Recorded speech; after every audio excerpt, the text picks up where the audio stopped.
A little bit for a quick second. And we are live, guys. Welcome to Freshandfit podcast. We got the Godfather in the house, Rollo fucking Tomassi. Don Demarco. Let's get into the show, guys.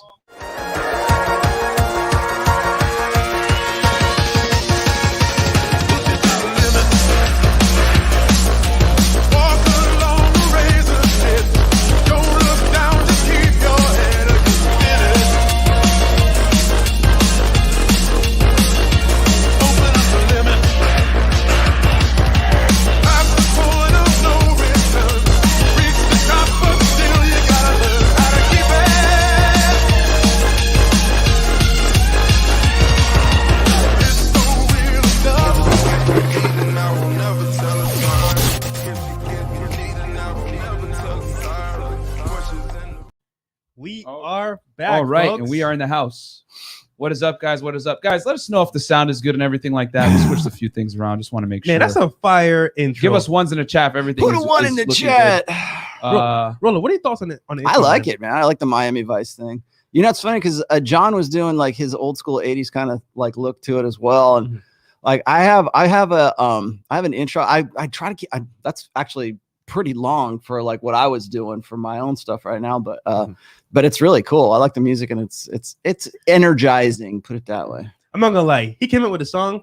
I was like, you know what, let's go with it, and he made it work, man. Well, anybody comes on my show, they already know like the intro music that I don't have music right now, but just check the chat, make sure the sound the is intro good. music is something I did, so and I'll probably always. All right, sounds good. Awesome. Well, you're in the intro, so that's awesome too. I know, that's cool. I saw Don was on there too. I was originally going to use so for the people that are wondering, right? So I was like, I need something that's very Miami, and I was originally going to use "Flock of Seagulls." I ran so far away, and use a remix to that because if I use the original song, obviously we're going to get hit with copyrights, right? Right. So I used I was like, you know what? Scarface. Everyone likes Scarface, and then I ended up just using Push It to the Limit, and then we used that remix. And I was like, all right. And it's very Miami. Then obviously Miami Vice, right, with the print, everything like that. So I was like, and I'm a big GTA fan as well, so we use some elements from that. Yeah. But man, Rollo, how are things with you, man? It's good to have you back. Good. I do my own intro music, man. Yeah. For a failed musician. Well, I do pretty damn good because everybody wants to know where that is or what was that? It's like, well, something I put together. Oh yeah, that's what we I just got off the airport or out off the plane, and you guys put a black bag over my head and threw me in a van and dragged me out. They put a black bag over his head. Wait, it was like first IG story. Okay, all right, take him, and then we're kidnapping him from the airport. Get over here. I was on my show yesterday, and I said I was announcing, of course, pretty much all week that I was going to be here, and I was telling him, I said, yeah, I'm probably going to end up getting off the plane. They're going to put a black bag over my head and take me here, and I'll just pull it off, and I'm like, okay, go. Yeah, man. No, that's funny. That's funny. So what's new with you, Rollo? Update us on what's going on with you. Announcements, everything like that. Well, the biggest announcement, I guess, is book 4 is doing very, very well. Much better than I had anticipated. Although I knew it was a labor of love. Let's put it that way. I mean, it was 3 years in the making. And I'll tell you what's funny is whenever you like prep for something for that long a period of time, it like becomes like part of your life. And so once it's out there and I've been thinking about this stuff and putting this stuff together for, like I said, about 3 years, doing the research. And then the actual writing was about certainly all last year because of COVID, but about a year and a half ish was the actual, sit down and let's write this thing and put my nose to the grindstone and grind on it. But then when you get done with it, it's like, everybody wants to talk about it, and like the last thing I want to talk about because religion. Like, all I've been doing is this topic for a long time, and it is now. It was the number one new release. I think it might still be the number one new release in religion and science. And actually, I finally got an email back from Dr. Godsod. So I'm gonna once he's done with his promotion of his book, and he's also he's actually a teacher, right? He teaches at I think it's the University of Ottawa or something like that. Okay. And so I've been talking with him. So at some point I'm gonna get on the air with him and just have a chat with him, which is kind of like starstruck, I guess. I just because he's one of my inspirations, like as far as like the way he writes and what as a thinker. I guess someone inspires Rollo. That's crazy. Yes, God saw it. Yeah, God saw it. I love it.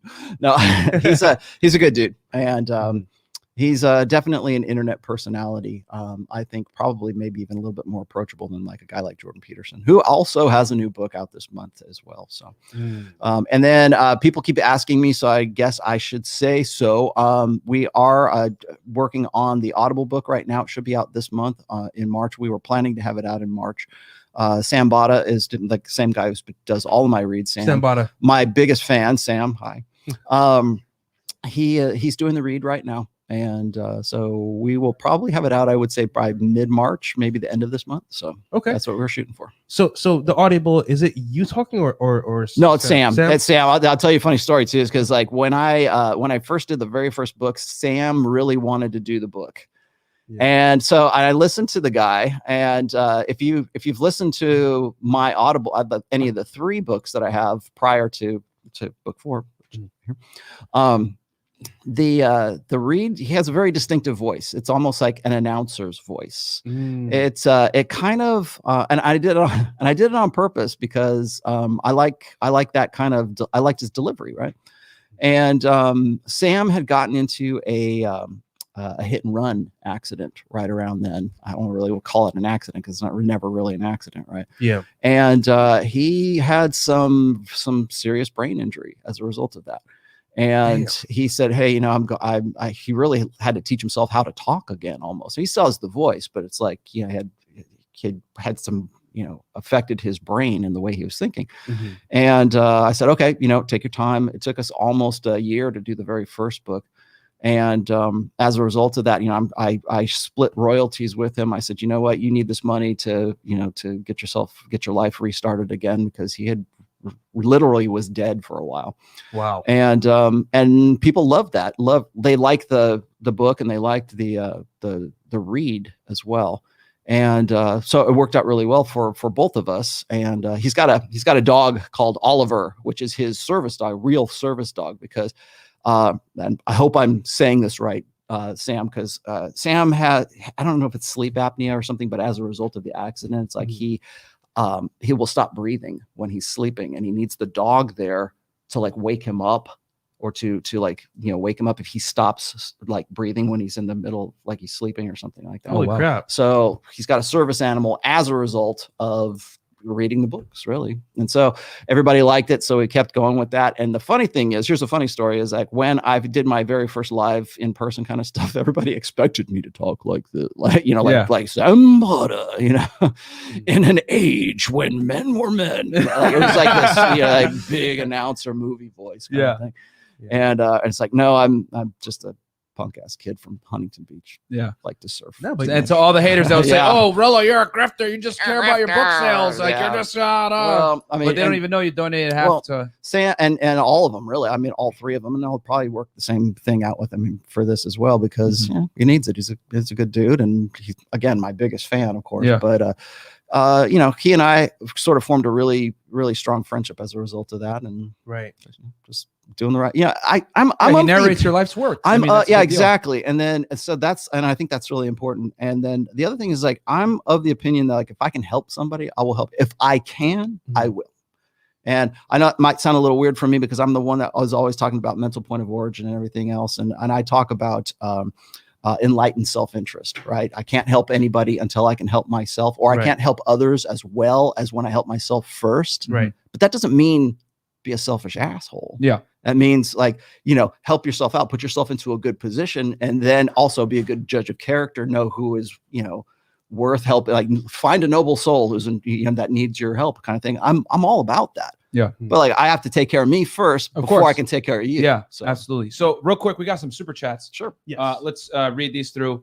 Okay, we got Christian Gonzalez. I already know this is going to be legendary. Let's get it. Always an honor to have Rollo in the house. Thank you for what y'all do. Anytime, Christian. Thank you so much. We're happy to have Rollo. Thank you, brother. And this week is going to be lit, guys. We already got some things planned. I can't believe we got this together on such short notice. Really good. No, it's awesome. Ray Dade, 290 super chat. I'm glad you kept Future in the intro. Absolutely. We kept it in for you guys. I knew that guys are gonna say, "Oh, we like that future thing," because that's a legendary quote. She Never tell her sorry. Never tell her sorry, baby. Vladimir, I cannot pronounce that. Pochepit. Rollo, reading the book, fantastic. Thank you. Yes, guys. Obviously, book 4 is out. Yeah. We will put the link in the chat and also in the description box. Sounds Online 79 with the A799. Godfathers and the motherfucking house. Let the man sleep first. Never. Nah. Yeah, You know, I tell you, I lost. lost sleep. I probably went to bed about a half an hour too late because I had to get up, get on the flight. But I was watching the show with Amanda. Karen. Yeah, Karen. I looked. I took one look at that. I go, oh, I gotta watch this. Oh, don't worry. I'm gonna lose some sleep. You and her are gonna hang out. We're gonna have her and a couple other friends in studio this week, guys. We got some big things planned for you guys. It's gonna be crazy. Okay. Vladimir back in again. Rollo, I'm glad you addressed these new hustle economy guys. Always parroting Tony Robbins or similar for gain, the modern con men. Okay. Thank you for that contribution. TJ499. Will we see Rollo guest panelists on the 6th? Hey man, stay tuned. You never know. And then Bohemian Ash 299 following from Australia. Keep it up, fam. All the way from Australia. Let's see here. Good on you, mate. Mo Rizzo 499. Nice to on see you, Rollo mate. back. Shout out to all y'all. Thank you so much. Thank you, Mo. We got Don Demarco. Rollo, you know what I'm gonna ask you to do? Yes, you do. Don Demarco. Once I have again. it. Which one? Oh, is it this one? Yeah. This one. No, this one. This one. The top. Oh, Yep. all right. Pressed it. See, I know where it is on my board. I don't know where it is on here. Yeah, and Rollo does I have have his it own now. Don DeMarco Yeah, button. thank you Dude, very we got much. so many hate comments. I had oh it. my God, they're so mature. All they do is play sound effects. Sound bites. How about that? It's like, bro, the people want to hear the sound effects. And honestly, this is what I got to say to you guys.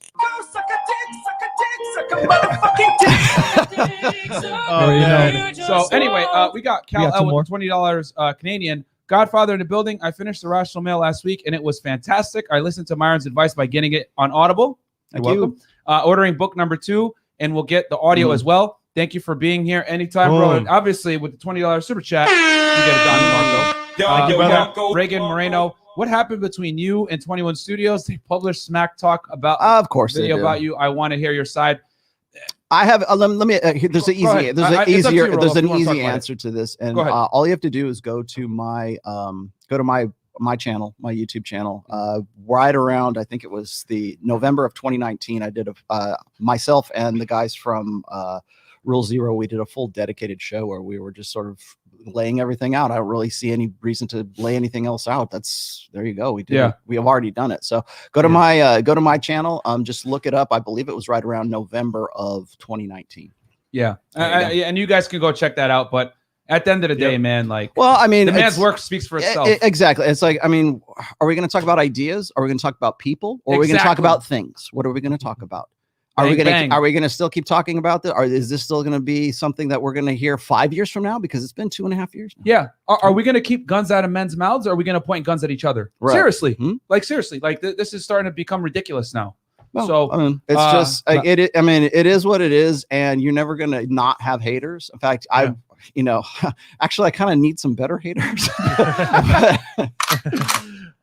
So we got Roberto F with the $2 super chat. Thank you, Roberto. Bring Amanda back. Rollo versus Boss Lady. She's Karen. coming back. Don't worry, she's gonna be back, guys. God. You with will a gang. Get what you want. With a gang. You put Aaron Clarey across from her, and that's gonna be oh man, nuclear war. Oh wow. Joshua the King, $2. Get that man a White Claw 3-piece no biscuit. Oh man. Okay. What else? We good? We caught up. So guys, this show is gonna be a little bit different.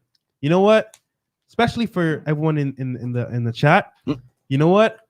Ask your question to Rollo. Yep. Sure. Super chats. Feel free.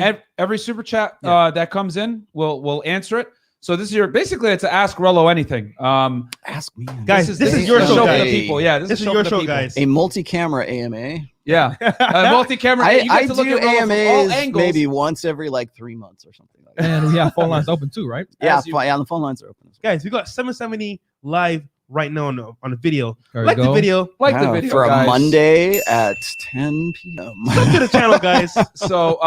So guys, we're taking phone calls and super chats. Super chats take first precedence. So if you guys want to cut the line, super chat it in and we'll ask. So we got the Godfather. Hey, while we're 94. waiting, I wanted to one of the things I did want to talk to you about, because I never really got to talk to you about this, because when you went on with Donovan, you were talking about it, and then you did the thing about Tim Pool and Mike. Oh yeah. And I did a show yesterday. Gosh, yes, I guess it was yesterday. Yeah. It feels like so long ago. I did a show yesterday on people kept asking me, and I'm sure I'll get asked this, so I'm just gonna go ahead. And then we'll save your money. Save your money. I'm gonna ask one of your questions. We're gonna do this which simple is thing, and then a lot of guys keep asking me, do you think that, and I think we talked about this last time I was here, is like, do you think that the red pill is going to go mainstream? Yes, and I'm we like, did talk well, about that. it depends on what you think is mainstream. First off, is it like, are we going to see it on CNN or MSNBC, or is it, are people, are you going to hear about it around the water? What's this new red pill thing? That's, I don't think so. I answered that yesterday. I hope not, because the red pill is something that is, one of the reasons why we use the red pill as an analogy, and a lot of people, when they hear it, or they'll hear certain things like the red pill or unplugging, like I'll say unplugging from the matrix, or your blue pill or your purple pill or whatever, that kind of stuff. And I think when an immature mind kind of doesn't get the metaphor, that's one thing I try not to use online, is metaphor and allegory, and because everyone will take it literally, automatic. The blue pill's not really the right allegory for that. Let me tell you exactly what I think, right? And so you have this literalist kind of mindset that like kind of tears all that stuff apart. I hope not, because what I was a little bit more concerned about with the red pill going mainstream, I've been talking about this for a long time. If you go back to, like, say 2012, 2013, Roosh even said, hey, this is the year, it was 2013, this is the year that the red pill is going to go mainstream. Like, still waiting for my red pill mainstream check. It's not in the mail. Hasn't shown up in the mail yet.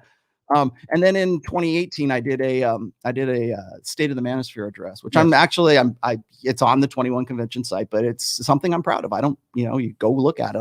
I think it still holds up very well today. Yeah. And I talked about Rollo exactly doesn't hate, you know what I'm saying? He just, I don't hate the stuff that I did. Yeah. I think I did some pretty good stuff. I thought that was a very good, and if you go back and I was actually reviewing that for yesterday's show. Right. And I was like, man, a lot of this stuff that I was talking about just 2.5 years ago, is coming to pass right now.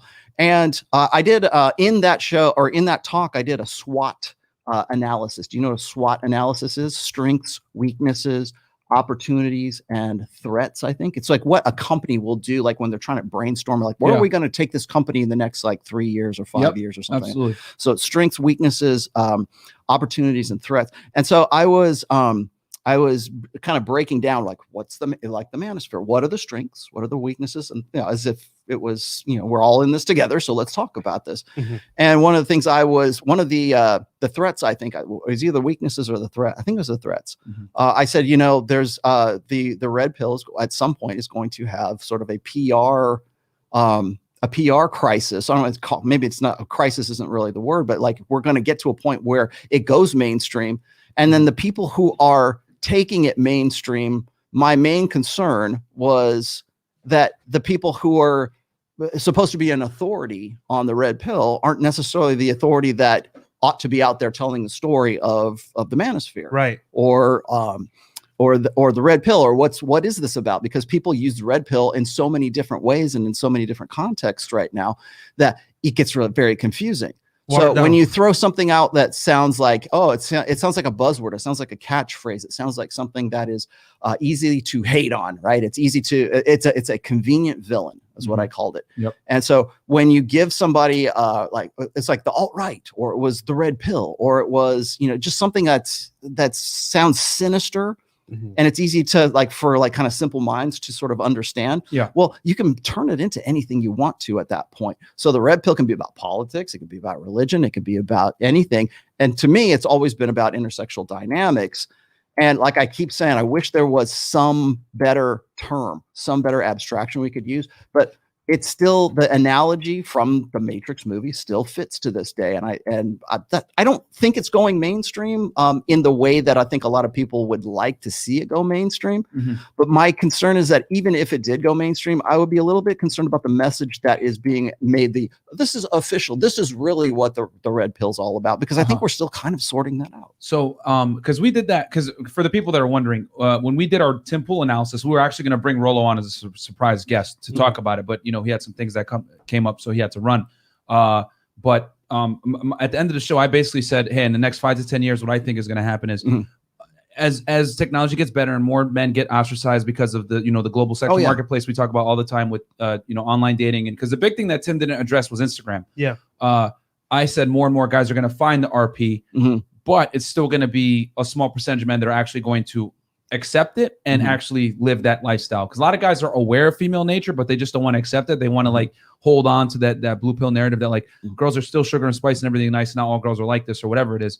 But so I think it's going to become more unignorable. It's going to be more, exactly. It's going to be unignorable to an extent, and more guys are going to be red pill aware, but not necessarily accept it. I think two things have happened in the last decade that, and both of them I have written about in the past. One is open hypergamy. And don't worry, super chatters, we won't answer your questions. We'll get to. I want to answer. I really want to. Chris is saving them, guys. So every question that you guys super chat will be answered first, then we'll hit the phone line. So I really wanted to hammer this home because when I was watching Tim Pool and I was watching Cernovich, because Cernovich has been red pill. For a lot. I've known Cernovich since 2008 when he was a blogger. And he had his own blog. I had my own blog. We ran in the same circles as far as commentary and stuff. So I know his background. I know his history and everything. And then there's also I've been following Tim Pool since he was going to Berkeley and filming protests for Milo Yiannopoulos. Since he was a liberal. Right. So I know who these people are and I know what their background are. And it's not like this is not novel stuff to them. So that let's just put that out. Let's air that out. They know what they're taught. I think what they're doing right now is they're pivoting to this when it's like a slow news cycle, when there's nothing else to talk about. Let's talk about intersexual dynamics finally. But what I was going to say is there's two things that have happened in the last decade. The first one is open hypergamy. And what I mean by that is open hypergamy is not like a verb. It's not something like women actively do. Chris, save these super chats, by the way. And just like, guys, all these super chats, we're going to save them right now. So we're ready. But I want you guys to hear this from Rollo. So just hide that real quick, Chris. And then the number. Yeah, we'll keep the number up. Okay. So open hypergamy in this sense is that up until right around 2012, 2013, maybe even 2010-ish, the idea that women their mating strategy is becoming the predominant preeminent, like it's becoming normalized. Like we understand alpha fucks beta bucks, right? We understand alpha seed beta need. We understand that there is short-term sexual and then there's long-term security, right? There's the 3 Ps, protection, provisioning, and parental investment. That's the beta bucks long-term security side. Then there's the alpha sex raw like do me now kind of thing because I need babies in me right now. It's the sexy son side of that. That's women's mating strategy, which used to be very secretive. Women would only talk about it amongst themselves, or they giggle about it, or maybe they would, admit to it only if they were, 3 tequilas in or whatever it was, that kind of stuff. Now we have commercials that are laying that out. I think we talked about that last time when we the Super Bowl commercial with the new little Alexa thing with Michael B. Jordan. Michael B. Jordan, right? That is a prime example of open hypergamy, and we're at a point. I really liked. I loved that commercial, right? I loved it because it's such a great illustration of how comfortable and how normalized women feel when they're like, yeah, screw it. I want to bang this guy and I've got this husband over here. Yeah. I'm going to satisfy my mating strategy because all roads lead to woman. Yep. And so it doesn't matter if I have a husband, I can still have Michael B. Jordan over here, even if it's just a fantasy. And, we laugh about it, but we wouldn't have laughed about that in the middle of the 90s or the middle of the 80s or the middle of the 70s, because it was something that women had to keep secretive because that was how they would compete with one another intrasexually. So like a gold digger, for example, like we say, well, she's a gold digger, or women will throw that at other women, right? Yep. A gold digger is just a woman who has already accepted open hypergamy. There you go. And she's out in the open about it. Yep. Yeah. She's doing everything else that any other woman is doing. It's just that she's too overt. And that's what pisses off other women. Yeah. Because she's overtly revealing their mating strategy, which is alpha fucks beta butt. I'll tell you And it this: used to a be gold secretive. digger is like the equivalent to like a guy that's like open about I have multiple girlfriends. They Right. take it or leave it. Right. That's the equivalent on the Right. male side. Right. By the way, I love Exactly. gold diggers. So Go ahead. there's the gold digger side of things, and so open hypergamy is something that has really become normalized Mhm. as part of Western culture, as part of gynocentric culture Yeah. right now. So that's number one. That number two is a new awareness of the red pill, a new awareness of. And I always refer to the red pill as red pill awareness Mhm. and blue pill conditioning. Mm. And so if you take away Rollo Tomassi, you take away all my books, you take away this podcast, you take away anything, you silence every single manosphere voice there is, guys will still see it happening. It's unignorable now Yeah. because you can't date without an Instagram account. You don't know what's going on unless you are engaged or you're plugged in some way to the social network and to whatever you want to call that. But in the internet age, and I talk about this in book 4 here, is that we're in a new order right now. And part of that new order is open hypergamy and an unignorable understanding that guys are going to, whether you're educated about it or not, you're seeing what's going on because there's OnlyFans, there's Instagram, there's so much going on that that even your generation is not having to deal with. Like my generation, I'm Gen X, right? So I'm watching all this going on, going, what the hell? You guys are in it, but even you guys aren't in it because there's still the next generation that's like the 20-year-olds that are coming up coming into the ranks right now. They're having to deal with this in a new way, and they'll deal with things that you didn't have to deal with as well. You'll be me here in another like 10 years or 20 years, and we're talking to those guys. That's true. And there'll be other things that are unignorable. We're living in a time right now where human beings have never had this kind of access before to understand human nature. Because we see it every day, black and white, right in our face all the time. Oh, here's a new video. Look at this bitch. She just went and broke up with this guy, and he's going to be suicidal as a result of that. You might hear those stories before the internet, but now you can see it happen live in real time right now. Yeah. And you see that enough times, you're going to get black pill, you're going to get MGTOW, you're going to get MRAs, you're going to get incels, you're going to get every sub tribe of the manosphere that there is because it's unignorable. It's unignorable, So- and how you respond to it is your choice. But it's unignorable now. Even when guys like Tim Pool, obviously we know Cernovich is. Because I didn't know who Cernovich was until I researched him. I was like, okay, this guy's aware. Cernovich used to be. He was red pill, He's and then aware. that was one more thing that he was doing, right? Yeah. He was juice bro. He was Wim Hof breathing. He was, I followed every one of those things, right? So and he's got Gorilla Mind Rush now and Gorilla Mindset, and he's a filmmaker and he's an attorney whenever he wants to be, and he's a citizen journalist whenever he wants to be. But before all of that, way back in the foggy days of 2008 or 2009, he was definitely part of the manosphere, what we call the manosphere now, anyway. And for him, my thing is, I was just shocked to see him, Tim Pool, talking about these concepts on like. I consider Tim Pool mainstream media at this point. You know what I mean? Like he is. I would consider him. No offense to him, I respect him as a content creator. This is going to piss off a lot of people, but you know what? They talked about that on his you know show. what? You know what I've said about Tim Pool before? He is the Walter Cronkite of this generation, of this era. Oh, crap. He's the guy that people go to, and what's all he's really doing is just reading the news and just sort of opining and interpreting the news. Yeah, but he's reading. I mean, if you go and you watch Timcast, he's got 3 different channels. One of them is Timcast is his live stream, and then he's got like timpool.com and some other ones. And so he'll spend like 20 or 30 minutes on a story and just sort of like lay it out for you, like old school journalists used to do. Here's the news. He live streams it on YouTube. But I was shocked for them to talk. The thing for me that made it nuts was I was shocked that they were talking about RP concepts to that level of detail on a mainstream media outlet, and I was like, oh, this is crazy that they're talking about this. And they actually used your graph in it, Rollo. They referred to your graph in there about how the ages, the inverse switching, the sexual market value graph that I put out way back in like 20. So I put that out on my blog before it even made it into my book. So that's like 2010. You were gonna say something, Fresh? Sorry, go ahead. But my thing is, for example, if red pill goes mainstream, is it still red pill? Because I feel like this community that we have here is special because it's not out there in the main public's eye. I feel like we have something here that, for example, is community, and we as a group, as people, as men, we understand the world in a different light than most people do. So if it becomes mainstream, is it going to have the same effect as it does now? That's my way of thinking. Like, I don't think it should go mainstream anyway. One of the things I get criticized for, as you probably already know, is I'm very vocal. I'm very verbose, right? People, oh, you did a 3-hour live stream. It's like, well, because the concepts that I get into, you can't just, if there's no elevator pitch for the red pill. That's whenever I go on, very deep.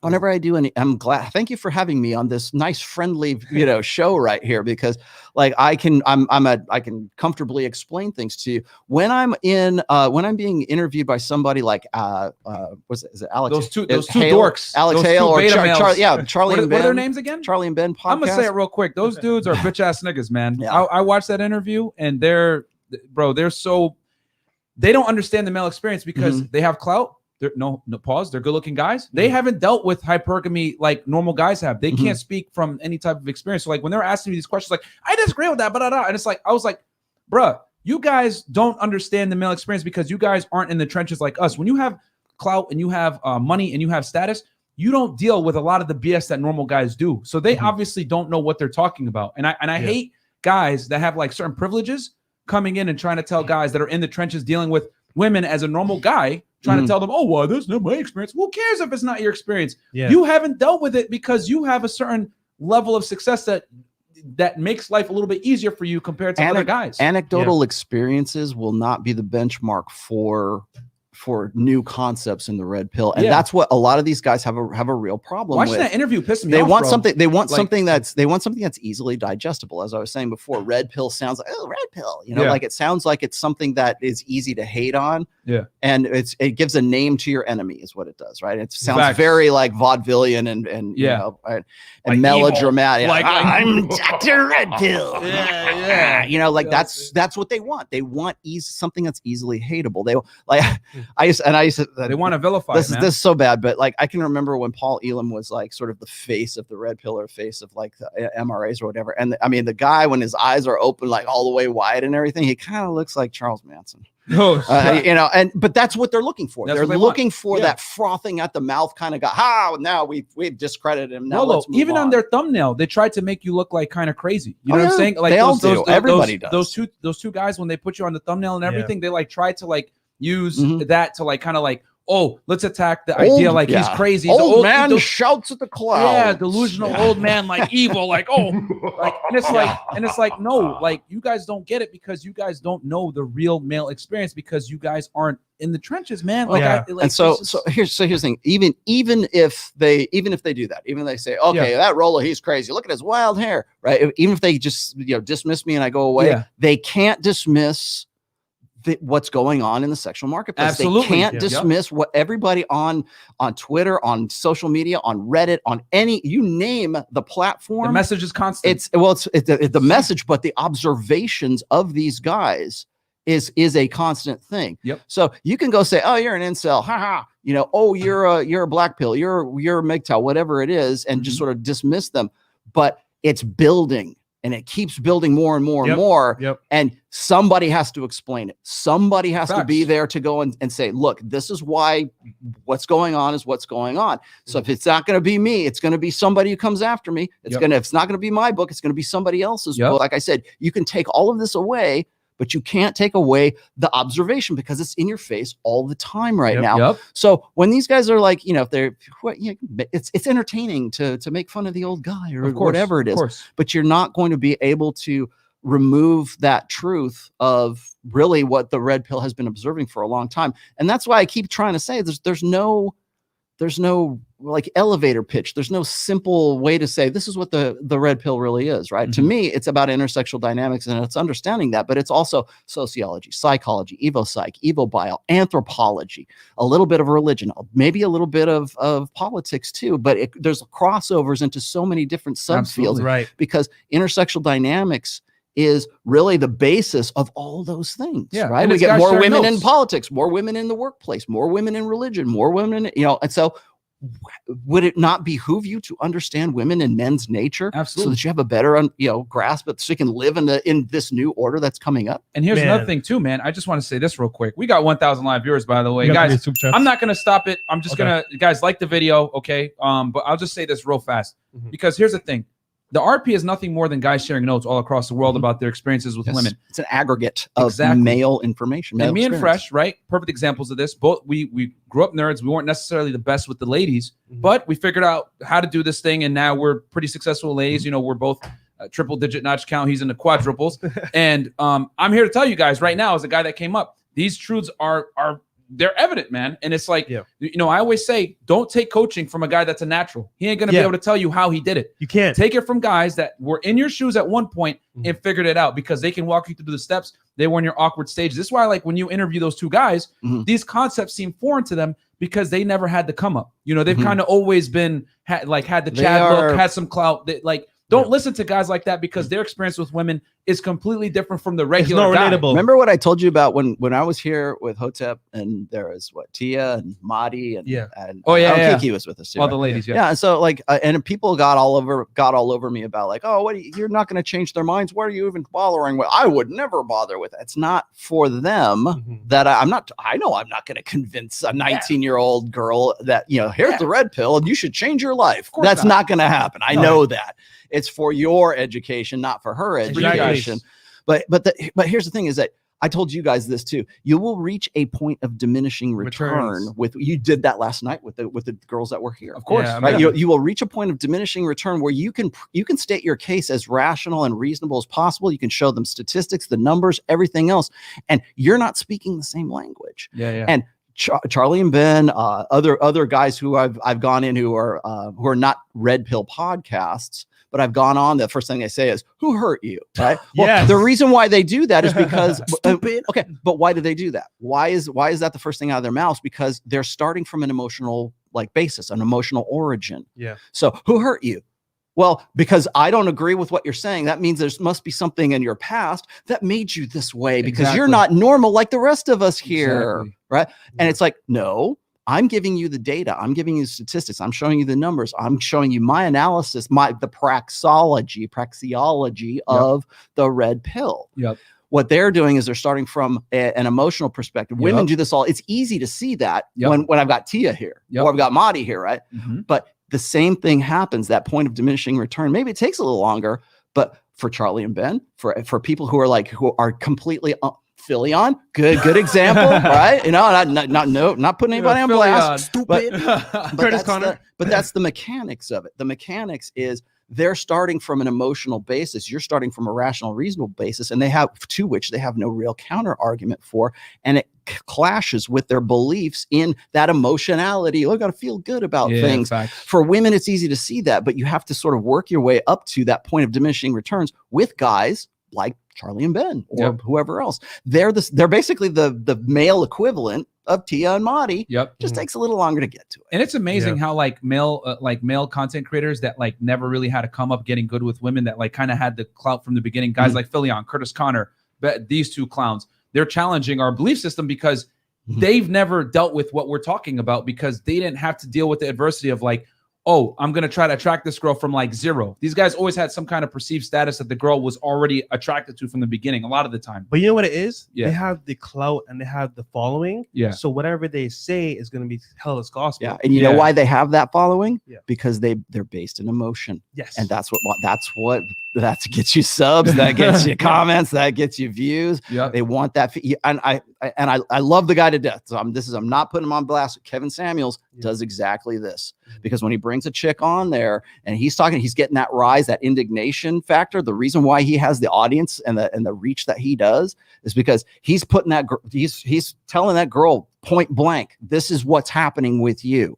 Now, you can do that in as reasonable and rational way as you possibly can. And they always respond with, I feel like. Exactly. I feel this. I feel that. They're going to talk about feelings. And the people who are watching all this transpire on the screen, they're getting off on that indignation. The girls certainly are. And the guys are too, because they're going, finally somebody's telling these bitches what's what. Like all the dudes watching, they're just feel good. That's what they feel. Exactly. So look at so you can start from a point of reason and rationality, but your viewers are emotional. The chick you're talking to is super emotional, and you're trying to be sort of the voice of reason in all of this, and you're getting, you could build a brand off of that, right? And the dudes are just rubbing their hands like Birdman, just wow, just loving it. Okay, we got some super chats. Let's hit them real quick. All right, the Godfather 94,499. Rollo is way too humble. So many bums profit off his invaluable original work, and they fail to give him the R&D. deserves. I'm the R&D department for the Manosphere. Yeah, man. I mean, and guys, research and development. I always cite my sources. I'm like, hey, Rollo always says this, blah blah blah. You guys, you gotta pay homage, man. All right, who's up next? Thank you, Caffeine God. Okay, Rollo, you speak of Godsad. He's interviewed a porn star, Gone Mom, who makes prego OF videos of weird stuff. Okay, OnlyFans he means. Okay. Thank you, Kevin C with $2 super chat. Big fan of Rollo, Aaron, Clarey, and Freshandfit. Thank you so much, Kevin. You will see all of us in studio here very soon. Ricky Webster, Myron, Rollo Fresh, and C. Poxon. French toast props due. French toast, Thank Ricky. you so much, Ricky. Thank you, man. We got Big Jim Melbourne out of Australia. Rollo, what's your view of the future in dating? Don't worry, we will cover that in our discussion. Excellent question. Good one. Vladimir back in the house. Rollo, how has hypergamy adjusted itself with the COVID pandemic and lockdown? I see a crazy amount of dog moms using pets as crutches for living emotional support instead of marrying up. Don't worry, we will discuss that as Rich talked about that today. So the future of dating, and then we'll talk about the pandemic dating. Myron is the man. Rollo, your book blew my mind. Thank you thank you, brother. Thank you so much. He has the hat. He has used one of my pictures. That's hilarious. Thank you, Myron is the man. We got Cal L with the Canadian $10. Thank you, Fresh and Fit. I'm impressed the first week of high value course and looking forward to this week. I see all the hard work you put in. Keep it up. And shout out to producer Chris. Thank you so much. By the way, guys, thank you, man. Chris doesn't have a hat on right now. This nigga look like Dr. Dre. So, Joshua the King, $5. Good evening, Mr. Tomassi. I'm working on a book of my own, and I wanted to know what is your process of getting your outline written? 3-piece, no biscuit. We'll cover that. Yeah, I'll definitely tell you about that. Chris, keep that one safe. I like talking about because I already know the pandemic and modern dating is what we're going to talk about, and then we'll keep that one safe. Jake, $10. Rollo often says women want men to just get it, but also fear men becoming aware of their own high value. Aren't these statements contradictory? No. We will discuss that as well. Don't worry. These are great questions. For RP to go mainstream, wouldn't they have to acknowledge in some way it holds truth? They don't like to acknowledge truth. That's why it's RP. Yes or no? Don't worry. We're going to break that down right now. They don't like to acknowledge the bad feelings that come from the truth. Yes. And we're going to analyze that right now, the Tim Pool thing as well. Zomboy999, I recently finished book 4. I've always wondered why you're a believer. The afterword is by far the best part. It explains so well what I've been thinking, but can never put into words. Thank you. I've said it before too. The rational male connects the dots for you guys. You know what I'm saying? Like these books, reading them as grown up as a Muslim, connected so many dots for me. I was like, oh, now it makes sense why girls do the things they do. Brass Mustache, $5 super chat. Is the sexual appeal of tattoos on men rooted in culture, or is there something deeper? Tattoos association historically with warriors are universal. Okay, we'll save that one. That's a very good question. That's a good question. A good one. Chris will save that one. Hang on to that. Andy on the block, Canadian $2. Great webinar earlier today. My dudes, thank you so much. Andy, I appreciate it, Andy. We did a Zoom call on networking with Stunt Lifestyle. Manny Singh, Canadian $5. With men's innate protector dynamic, are they more likely to take bullets for women who are more genetically viable as opposed to those who aren't? Absolutely, they are, bro. There's dudes that will simp and die over girls that don't like them. Yep. North, South, $2. The sexual marketplace situation has hit critical mass. We will discuss that as well. Excellent questions, guys. Anything else, Chris? Yeah, hold on one second. Okay, we got guys. The chat's let me on scroll fire. all the way down here. Chat's on fire, guys. Like the video, by the way. I really don't want to stop the show. Like the video, guys. Help us in the algorithm because these haters are coming after us. Sub to the channel as well. I need a producer. Cal L, $5 Canadian. Rollo dope T-shirt. Frank F and Castle. Another shout out to producer Chris. Thank you so much. Thank you, bro. We're out here punishing these chicks that fuck up. Chris D. Don't give a F, $5. Rollo, when's the next Manosphere party in Vegas? I'm dying to go out and party with all party's going to be here in Miami. It's going to be here in Miami. That's another reason why Rollo's in here, guys. We'll make an announcement on that. Anything else? Kamuri Joe, $5. Much respect to you three gentlemen. Thank you so much. I appreciate that. And then Red Pill Mike in the house. Are there any specific factions that are still trying to include themselves into the RP praxeology that have drifted so far from the foundation you see no real correlation to the rational male? Yeah. Excellent question. Yeah. We'll save that one as well. Hang on to that one. Chris will save that one. RP always asking the thought-provoking questions. Alexander Hernandez, I've watched Myron since he broke things down on the whiteboard. Damn. Thank you so much, Alex. You've been watching the old videos, the fitness ones that no one watches. Back in the day. Thank you, Alex. Anything else? I believe I missed one or two, but I'll catch it and then. All right, we're caught up. And okay, so go ahead back to we were talking about. We're gonna get into the Tim Pool thing, right? Yeah, I think was one of the questions was something about critical mass. Like, have we reached a critical mass? Yeah. I don't think so, not yet. Okay. I think that with the sexual marketplace, as encouraging as it seems to have somebody of the let's say the reach of Tim Pool, and remember, Tim Pool's channel in some markets or in some ways is bigger than CNN right now. Yeah, he gets 40,000 live viewers, man. Yeah, when he goes on, it's crazy. So I do agree with you in the sense that like maybe that's the new mainstream. Yeah. So I get it, and it's great that he's talking about it. I don't think that it didn't shock me or surprise me that they would bring this up, because I see a lot of other people doing the same thing. A lot of celebs are RP aware, man. It's just that they can't put it out there, right? Because as soon as you associate yourself to this, people are immediately going to say you're misogynist, you're chauvinist, whatever it is. So they're scared. Like Leonardo DiCaprio, I guarantee you guys, he's probably read your book, Rollo, or something. And okay, so I don't. How flattering would that be, right? Yeah. But I think that admit it, a lot of guys who are red pill, sort of either they are by design, by like they are educated, or else they're just naturally that way. Like they understand, they get it. Yeah. Like we were just saying a minute ago. They understand women, they understand masculinity, they understand women's nature and men's nature, and they can work within that framework. Those guys are not going to be the guys who are writing books. Those guys are not going to be the guys who, because they're busy. Leonardo DiCaprio is busy banging 23-year-old girls because he doesn't go past 25 and the next movie. Right. That's pretty much it. And you know what? He's good with that. And you know, if it ain't broke, don't fix it, kind of thing. Absolutely. It's like one of those things where it's like, how come a guy like Jeff Bezos isn't doing like, you know, millionaire masterminds and stuff? Well, because he's busy running a company, or he's busy doing something else. I'm using him just sort of facetiously here, but like, why is it that because they're focused on their mission? This is what that's just what they're doing, is what they're doing. Yeah. And so when we talk about have we reached a critical mass yet for red pill, I think that this goes back to the question about like just get it versus, you know, like being aware of what I think. When I wrote that essay, Just Get It, I was saying that women want a guy who just gets it. They want a guy who doesn't have to learn how to be masculine.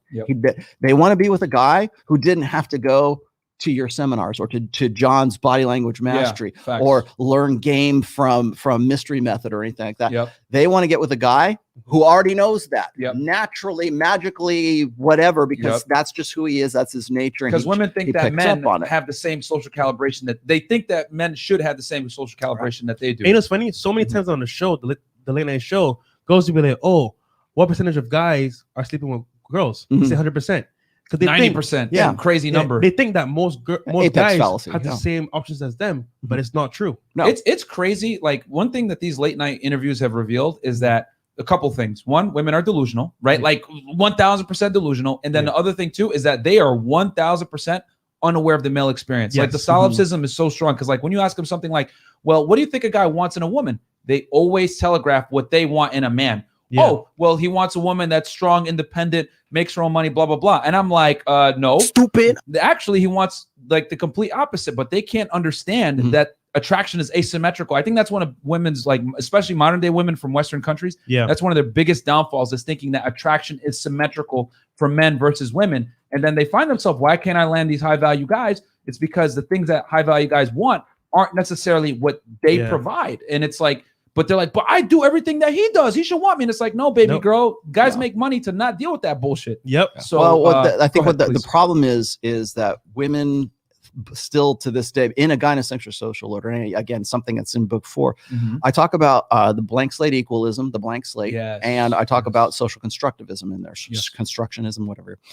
The idea that the only reason you are the way you are is because this nebulous society made you that way. You only like hot centerfolds with big tits and blue eyes and blonde hair because the evil society made you that way. No, I want to have sex with a hot piece of ass.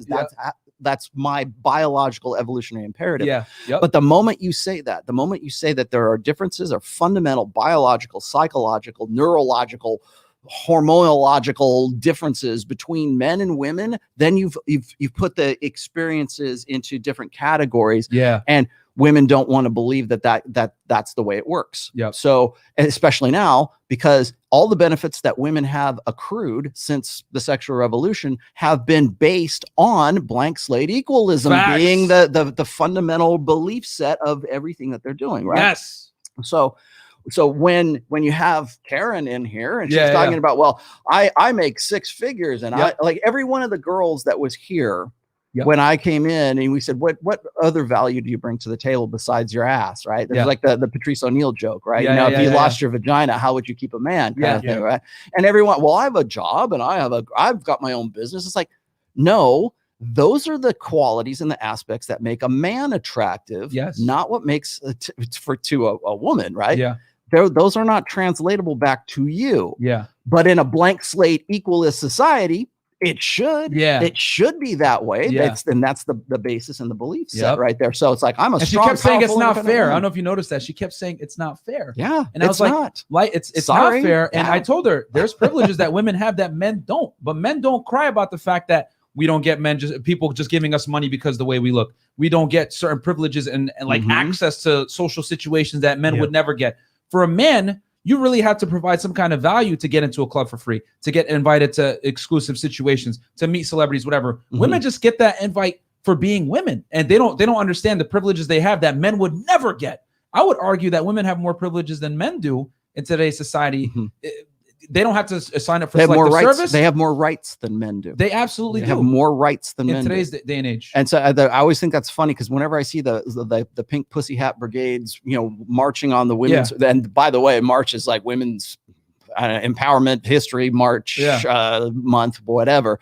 But when you see them out there marching in the streets with big pink pussy hats and everything, and they're marching for their rights, it's like, what rights don't you have? Yeah, seriously. Tell me what they are. Yeah, I would like to know what rights you don't have. They have still more. Don't have, because you have rights that men do not have. Absolutely. If I don't sign up for selective services, in some cases I can't vote. In some cases I can't get a loan. I certainly can't get student loans. Can't get government job. I can't get a government job. I can't do. In some cases you can't even get a driver's license. Yeah. Yo, I'd be confused when I see a chick that's hot and she's broke. I'm like, what are you doing? Yeah, like I'm really confused. Stupid. Well, and then we're gonna base feminism is it's about equality. Well, if it was about equality, you would be marching on Washington to be treated equally, to be drafted, and have your own be part of selective services at the very least, right? Yep. Well, we don't want to do that because if we do, there's going to be a certain section, a certain faction of men who are going to go, I can't believe men are so pussies right now that we're expecting women to fight for them. That's what those guys are going to say. And it's like, you can't freaking win. Why? Win. Because men and women are different. That's why. Yeah, man. And I'll tell you this too, because they want, like I always say it, women want equality when it suits them, but they also want to be treated like a lady when it suits them. The whole idea, like, oh, we're equal. We should be able to serve in the military, or we should be able to play professional sports. Cool. Compete with men. Oh, no, we need another set of standards. By default of having another set of standards, that is not equality. Because here's the other thing too. I personally think, and people are going to get mad about this, women shouldn't be in the military. Yeah, I know they're going to, oh my God, what? Like, I'm gonna say it again. Women shouldn't see combat because they're not fit for it, bro. Like you put a woman in infantry with men. Not only are you compromising the mission because guys are innately more designed to like help and try to protect women. We evolved for combat. Yeah, exactly. We literally evolved for combat. And not only that, but guys will put themselves in a stupid position to save a woman that necessarily she might have made a mistake or she got wounded by combat. He'll put the squad in danger to save her because he's hardwired to do that. You know what I'm saying? Men are protector dynamic. Yeah, that's a good. I'll answer that question right now. The protector dynamic, where the guy says, what is it? Are men more prone to like throw themselves in front of bullets if the chick's hot rather than if she's not? Yeah, probably so. I don't know. It's kind of hard to say because I don't know that there are any statistics like, well, that chick that's a 9, that's a 10, that's an 8. Which one would you be more apt to jump in front of there? Fresh. They're not doing experiments or research like that. But the fact remains is that men have an evolved innate protector dynamic for women. Yes. Yeah. And especially if that woman is young and fertile. Yes. And you could see this historically, even in the Old Testament. It was like, go and kill off all the men folk, kill off all the boys, kill off all the women who've known a man before, but save the virgins for yourself, drag them back to your tribe, and have them as spoils of war. Those are your war brides. Yeah. God said so. Take them and that was the way it was. Yeah, because that was pragmatic. That was efficient. That's how to increase your tribe and increase your people. Yep. And so. Why is that something that we would turn into sort of like a mythology or a religion or a latent purpose to actually that practice? Well, because it makes sense. There's an evolutionary purpose for that. And men have an innate protector dynamic over women as it is in the first place. And I don't mean that like, well, I got to think about it. Like if the ship's going down, if it's like the Titanic and the Titanic's going down and you have time to think about it, you might think, yeah, screw her. We're all equal. Yeah. I'm equal in the lifeboats, right? Yeah. But when the bullets start flying and when it's an instantaneous thing, that's when you will see men put themselves in front of bullets or put themselves between bullets and women they don't even know. Yeah. In the Vegas shooting, a bunch of guys, you know, ran out laid on top of women to help them that they didn't even know. And the thing is, that's why bringing it back to combat, why women shouldn't be in infantry and why they haven't been for decades is because men want to naturally protect women. And here's the other thing. They're weaker physically. Women are inferior to men. Yes, feminists, I said that. And on top of that, if a woman is captured in war, you know what they're going to do to her? They're going to literally violate her, tape it, and let everybody know this is how we treat the United States. And then they're going to like rape her on camera or something like that, or grape her on camera. And that's what we call psychological warfare. And it's going to mess with it's going to just mess with the war dynamics. You know what I'm saying? So I don't think women should be in combat. Now, here's the thing. If she could pass the physical limitations, that like the physical requirements that men can pass, put her in, go ahead. But 9 out of 10 times, women are not going to be able to do the push-ups, the pull-ups, whatever it may be. You will see people, and probably maybe even this in the comment there, you'll see people who will link pictures. Not like we're talking about the United States, right? Yeah. In Israel, women have to serve in the military. Yeah. And this is a really good point because a lot of people will say, well, don't they have to? Isn't there conscription of women in Poland or certainly Israel? We know that. Yeah. Right? Yes, there is. Because they cannot afford not to have the women in there. Yeah. And the reason why we're even having the luxury of having this conversation at this table about this right now is because we live in a nation where we can't afford to say, maybe we should let the little ladies pull the trigger once in a while. Exactly. Okay, let's give them a shot. Exactly. Let's lower the standards so the girls can do a pull-up. You know? And so, but we can do that now. But if we were in a time of crisis, if we were in a time of war, if we were in a time of trauma, those women would not be marching on Washington for the privilege to jump out of the landing craft on D-Day. They would not be doing that. I'll take it a step further. If I was in the military, I'm an able-bodied man, and they put a woman in my squad that's weaker, I would feel disrespected because now the whole unit, you're only as strong as your weakest component. So we have another point of failure that can mess all of us up. You know what I'm saying? So she's not physically adequate. You're putting me in combat with someone that is not physically adequate for the job to appease social constructs of fairness. But now my life's on the line. So if I was in the military, firefighter, whatever, and I'm in danger, I need someone to drag me out 200 pounds. Some 5'3" chick that's 140 pounds, she might be strong for her age or her height or whatever, but she's not strong enough to carry me. Now the whole unit is compromised. So, you know what I'm saying? If she could do it, cool, but most of the time these women cannot pass these physical fitness tests, and that's the facts. Go ahead, Fresh. Yeah, I know. I let y'all talk, man. Talk about something. Go ahead. Y'all go at it. But speak it. Turns it equality, right? For example, in this case, a lot of girls, right? They'll join the military for photo ops and to look good and be part of the conversation. So they're seen as a distraction because guess what? She has some fun with one of the troops. They create this relationship. She's sleeping around. Next thing you know, they're fighting over her. So it's a big distraction as well. Space. It is a big distraction. Male space. They can go on in that environment. Facts. And then also as well, what's she gonna do? Post on Instagram? Oh, I'm here in the military here. Yeah. So basically, they be doing that. It's a big L because it's a distraction. It is. It is a big distraction. Yeah. And that's another thing guys that don't understand. Like in the barracks, when you're like seeing this chick all the time, whatever, because she's gonna sleep with someone in the unit. I'm telling 100%. You guys that right now. 100%. And it's gonna mess it up for everybody else. So women don't. I'm gonna say it. I don't care what anybody says. Call it hate speech. Whatever you want to say. Women should not be in combat, especially infantry, where there's like literally like serious danger where you got to be on top of your game. And I would feel disrespected as a soldier if I had to serve alongside someone that was physically inferior to me, that if I got hit, she couldn't drag me out of fire. If I was a firefighter, any type of public service where physical strength is a requirement for the job and she can't adhere to the male standards, but they put her in out of fairness, I would feel some type of way about that because now my life is based on her performance, which quite frankly doesn't measure up to the men. That sense of fairness that you're talking about right there only exists if we prioritize blank slate equalism. Bang! Only exists. Well, I put it in book 4, as a matter of fact. There's a chapter in there about equality and what I've called the lie of equality. Yeah. And you were just saying a minute ago, like women are the weaker sex, right? Yep. Okay. I don't call them the weaker sex in this book, but they are most definitely the most vulnerable sex. Yep. Because gestation and the conditions, the physical experience, the life experience of a woman is different from men, and that experience is vulnerability. which is why they look for security in the long term once they get past, you know, a certain age, right? Thanks. So it's they're trying to maximize their attractive years, their arousal years, their sexual market value peak years.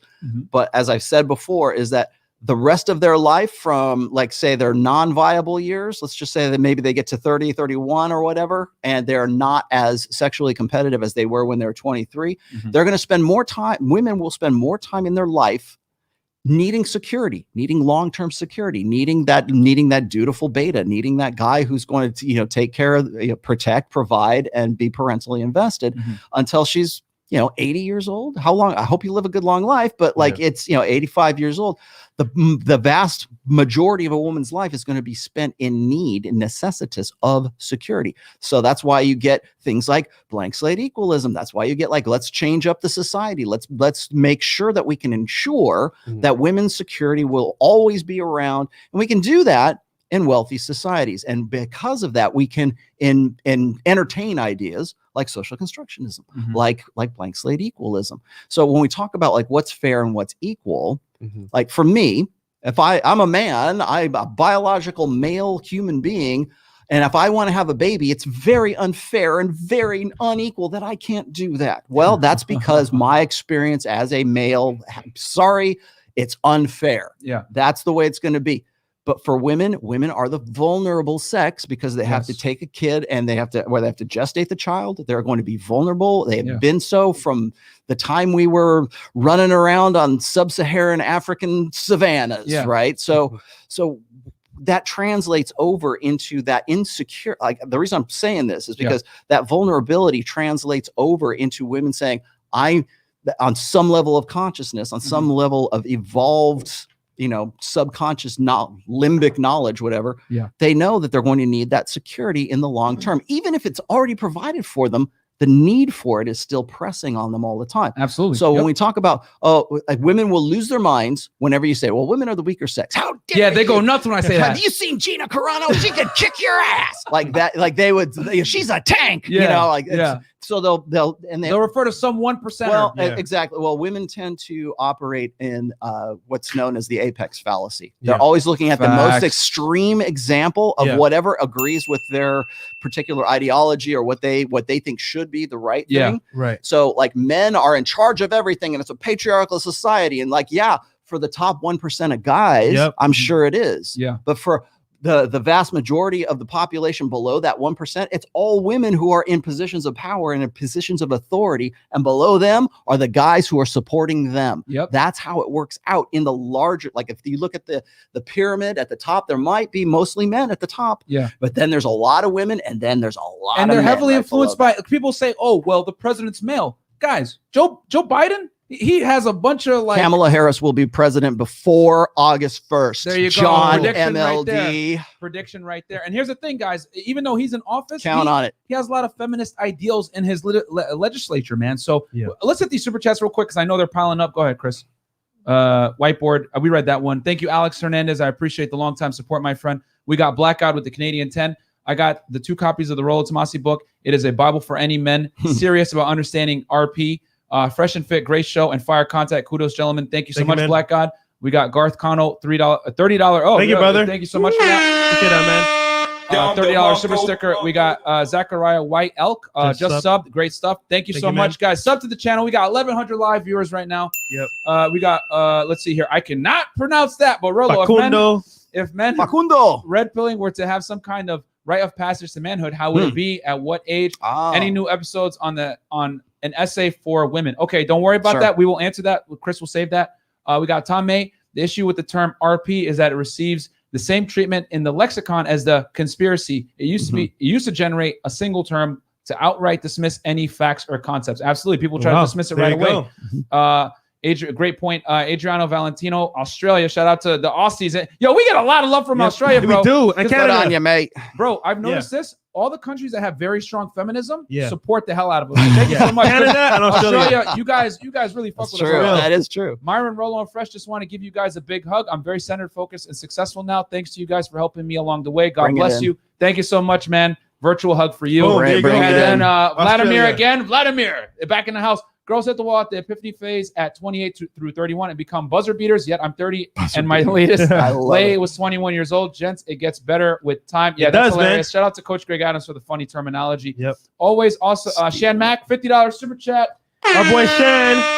Thank you, brother. A part of the Freshandfit fam. Yep. Always awesome when you have Rollo on the podcast. Black belt level sage wisdom. Appreciate it, Myron and Fresh. Apologize for missing class today. Don't worry about it, bro. It's going to be up there. We had Stunt Lifestyle, and they're talking about networking. So definitely catch on the replay. Vladimir, again, War Bride's first book. Great point brought up. Absolutely, man. We got North-South. Good traits are so important that evolution sacrifices Sim's genes to advance the mother's genes/traits. She may reward him with one of his own kids. Absolutely. Good point. Will, 499. Women want all the benefits without the struggle. Facts. Their inclusion in our army. SOF community is destroying the brotherhood. Male space. Yeah, facts. They crumble under a ruck. Absolutely, bro. They're not fit for combat, man. They're not. And I got another quick point after we read these. Vladimir, again, worse. How about a transgender in your army? No, man. We ain't gonna talk about that. It's coming. Rich Bachelor 499. It's the ACFT now, and the standards are neutral now. Okay. Oh, I think he means the fitness test. And then we got Garth Cano with the $50 super chat. Thank you, Garth. Rollo needs to drop the mic. We could after, but that's an expensive mic. Not this Shure mic. This SMB7 would not be a good idea. North-South, $2. Rollo, why you think MRA Mark Angelucci killed? Okay, we will answer that. Save that one, Chris. That one's a little off topic. And then that's right. Big Jim Melbourne, $5 Australian again. Women divorcing men, removing men in fam. Single moms bring up kids with feminist mindset and always attacking men's word is the future controlled by women. We will answer that as well in our future predictions. Chase Rubido, $10. I don't know what is more fire right now, this podcast or my legs during these dumbbell split squats. Loving the show. Absolutely. Get in shape, baby. Man. Fredward 2092, 499. Extreme example, Amanda Nunez. Thank you. Big Jim Melbourne again. Time to stand up now. And Gen Alpha holds the key. Okay, we will definitely answer that. North-South again. Angelica, the woman he referred before, was on super CT case to make women serve. Okay. Victor Gonzalez, 499. I got book 1 and book of Pook. Yes, great points. Good one. Andy from the block. If it weren't for the rational male, I would never have met Myron. Thank you so much for that. Go. Daniel, love your show. Don DeMarco, please, from Toronto. You know what? I'll give you one just because you asked. What else? Canada. Funky V. Hey, Rollo, what do you think about Elliot Holt's Catholic perspective on the red pill saying that it's better not to fornicate, to not get women addicted? We'll answer that at the end. That's way off topic. I've actually done a workshop with Elliot Hills. Okay. I'd be happy to talk about that. Edward Nigma, $5. What Rollo said about the pyramid is true. Just about everywhere in life, the structure is the pimp hierarchy. Pimps over garden tools over tricks. Thank you. All right, Vladimir. Berry pickers. Good catch. I am from the CGA Chan reference here. Absolutely, man. Shout out to CGA. We got a little announcement about that, by the way, but maybe later on. Manny Singh, how do LGBT rights tie into the feminine imperative? Women support it quite a bit more than men. We'll answer that at the end. That's a great point. We'll answer that why they support that side more. Brisk Clown, $5. Just got my Punisher shirt out to Myron, Rollo, and Fresh. Thank you so much. Boom. Australia, thanks, guys. Rollo, you changed my life. Bam. Don DeMarco. Let's see. Can't wait to see Aaron drink his scotch and get drunk. This is the best podcast ever. Rollo, hit the button. This is going to be a good week. This is going to be a very good week. Right here, Rollo. He wants you to hit the Don DeMarco. Yeah. All right, there you go. Don DeMarco. I can't wait until everyone complains in the comments about all the super chats and the Don DeMarco. Adriana, Australia. Another shout out to Rollo, Myron, and Fresh. Thank you so much, man. Australia in the house. I think we're caught up now. We're caught up. Bam. Okay. At least we're not stopping the show to make you give us more likes. Yeah. So what about the phone calls? Anybody call? Yeah, we got a bunch of people on. All right. Do you want to? Did you have any other points on? No, it's fine. We can go. We can take. You guys have been waiting for a minute for a while. Okay, let's. But I will say this: if you're gonna do calls, make sure like you get to the point, and then I can because there's a lot of people in the queue. Yeah, so. Guys, one question, quick, and make it nice and brief. You know, not a story, please. All right, let's go. We got someone waiting for 49 minutes for 50 minutes. Actually, okay, yeah, give them. Let's go. Okay, let's do it. Fire away. 678. What's up, caller? Peace, y'all. Hey. So this is my question. This is my question. I'm gonna be quick with it. Yeah. So in terms of like in the red pill community, of course, you have like other red pill members endorsing other red pill members. But in terms of like, Rollo, I know you're a technical guy when it comes down to like behavior and all of that, and guys saying blue pill things, saying that they're red pill. I don't really know how I'm trying to ask that question. Y'all put some limitations around it, but I think y'all get the gist of what I'm saying, though. Mm-hmm. I don't understand. I don't No, understand. I mean, I get what he's saying. Okay, so for example, like Kevin Samuel says, high value male, right? Yeah. So basically, for me studying the red pill like for 3 years, high value man was never put in that context. It's almost like he put high value male in the beta bucks blue pill perspective, and it's like people do some of these things with red pill concepts where they take the concept and they go somewhere else with it that it really wasn't intended to be like that. Okay. So all right, I'll just make this very simple for you because I kind of see where you're going. Understand that being high value and red pill awareness are two completely different things, okay? Yeah. RP awareness is understanding how females really mate select the unflattering truths. Being high value is you understanding that you need to perform and you being able to perform and achieving certain things as a man. Income, right. Social awareness, social acuity, status, all that stuff. So it's two different concepts altogether. So how I learned it, pardon me, because I know y'all got other callers. No. Listen, man, we're gonna move on. No, bro, we're gonna move on. That's the answer to your question. We're gonna move on because there's a bunch of people. There's a fun, like I keep saying, like that red pill is a praxology. I said this on my show yesterday. It is the Chilton manual of the car. Yeah. That is intersexual dynamics. Okay. So that's what a lot of people have. Like when you are trying to explain that to the girls that are here, like you're trying to tell, you're basically reading the manual to them. Like, okay, the engine works this way and the spark plugs are here and all this other stuff. And they're like, but I just want to drive a really cute pink car down the street. Right. Yeah. That's the difference that's going on. And so what happens is the focus goes on to the function rather than the actual construction of that particular car. Women don't care about what's under the hood. They just want to drive the Mercedes. So what happens is guys see that and they feel like, especially if they're trying to build a brand, they feel like they have to appeal to a woman who wants to drive the cute pink car, while at the same time trying to sort out how to do that with all of this red pill knowledge and this red pill awareness. So it's like this reasonable statistical empirical data. How do I make that work? Yeah. For in some cases you don't. You have to figure it out for yourself. That's why I don't give prescriptions. That's why you're not going to see me making 12 rules for life. Right. I'll write a book about game and I'll tell you why those particular techniques work. But I'm not going to say, here, one size fits all. Everybody go right ahead and do this. And you'll be a high value man, you'll be a quality man, you'll be a whatever apex man. I don't care whatever you want to title it. I'm not going to give you that prescription. You have to come up with that prescription for yourself because I'm not you. You're not me. We all come from different. You have a choice to make, brother. You make that choice if you want to be high value or not, and then from there learn the game. That's it, man. Yeah, man. Like being high value is a response to the competitive sexual marketplace of 2021, which is why me and Fresh teach you. You need to get on Instagram. You need to increase your value because women have all the options. That's what we tell you guys is a response to the competitive sexual marketplace today. Let's hit these super chats. Liam A, $2. Love from Australia. Thank you so much. Thank you, Liam. We got Warrior, Son of Wanderer. Thank you so much. This is a Freshandfit fan member right here. Rollo, I've been meaning to get my hands on an electric guitar. What advice would you give to a beginner? Keep up the great work. Love, guys. Get love an this ESP. And HVA. Bam. There's Get your an answer. ESP LTD. Okay. We got Dave Dusher. You know, I hope that's not your last name. Dasher. Okay. Can Rollo talk about the mental gymnastics Amanda was engaging in last night when MG fed her RP about potential choices in men?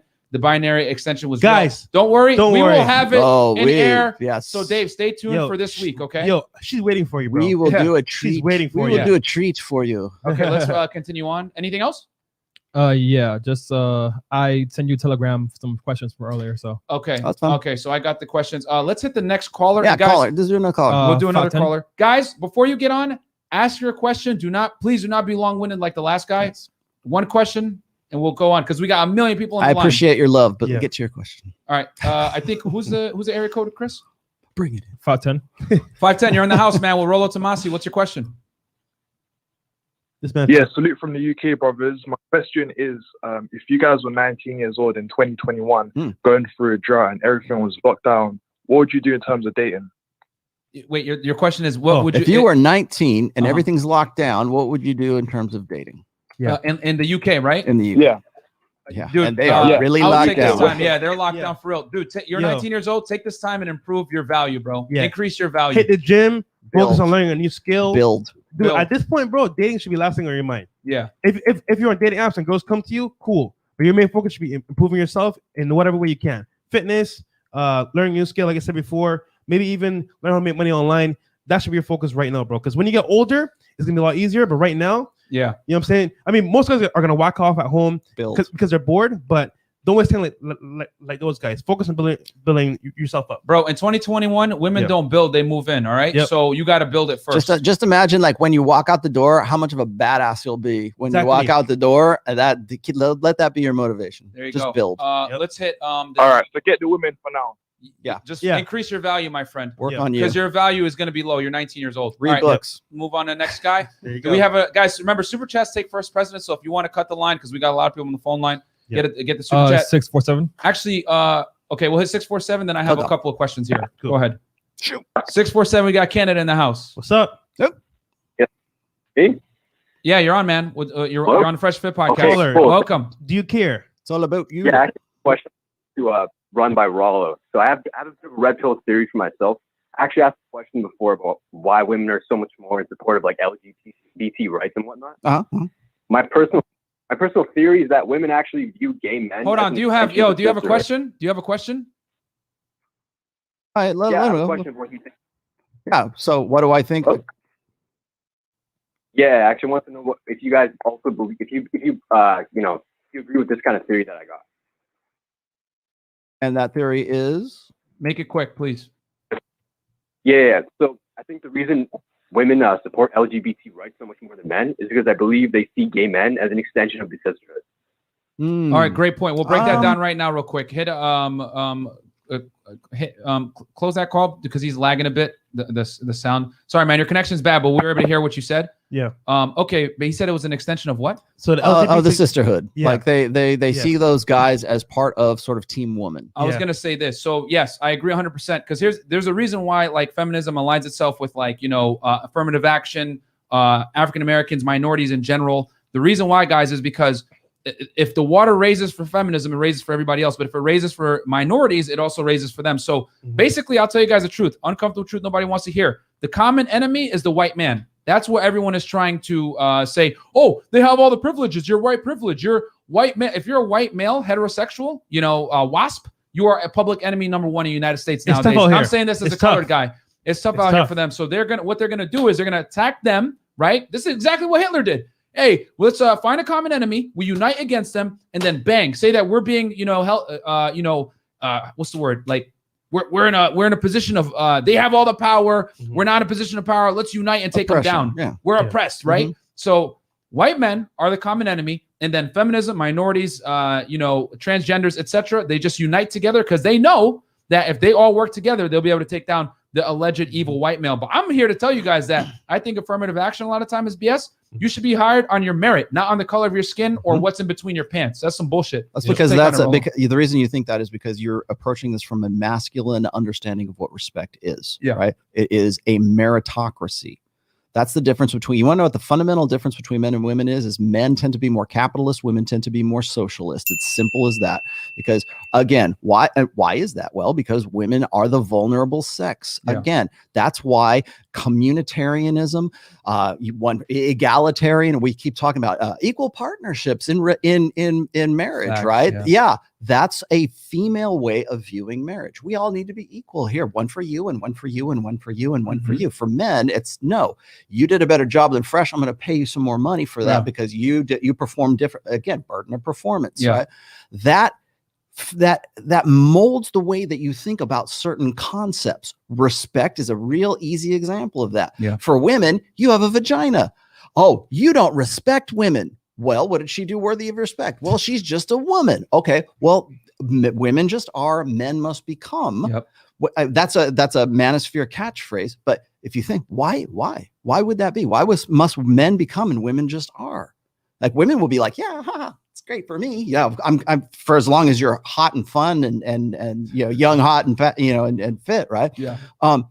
But the way that they think, men and women don't think even in the same terms. For women, respect is just default respect, Facts, right? yep. You should respect him. Why? Why do I have to respect him? Well, we should just respect others and have a common respect for a courtesy, common respect for others. Like that, there's that side of respect. There's also the respect that is a male understanding, which is respectability. Bam. You have to perform. You have to do something. I keep trying to tell these guys, particularly in the MGTOW community, is like when I talk about burden of performance and you can't exit the game, it's not just about getting laid. Yeah. It's about your performance at work. It's about your performance with your family and your in the military and your business and everything else. Your respectability depends on what you merit. Yeah. What did you do that makes you respectable? Yeah. And so that's a male way of looking at it. A female way is communitarianism. For men, it tends to be more capitalism or dominance hierarchies or competence hierarchies. And that affects the way that we think. Yeah. So it's like, what did you do that makes you respectable?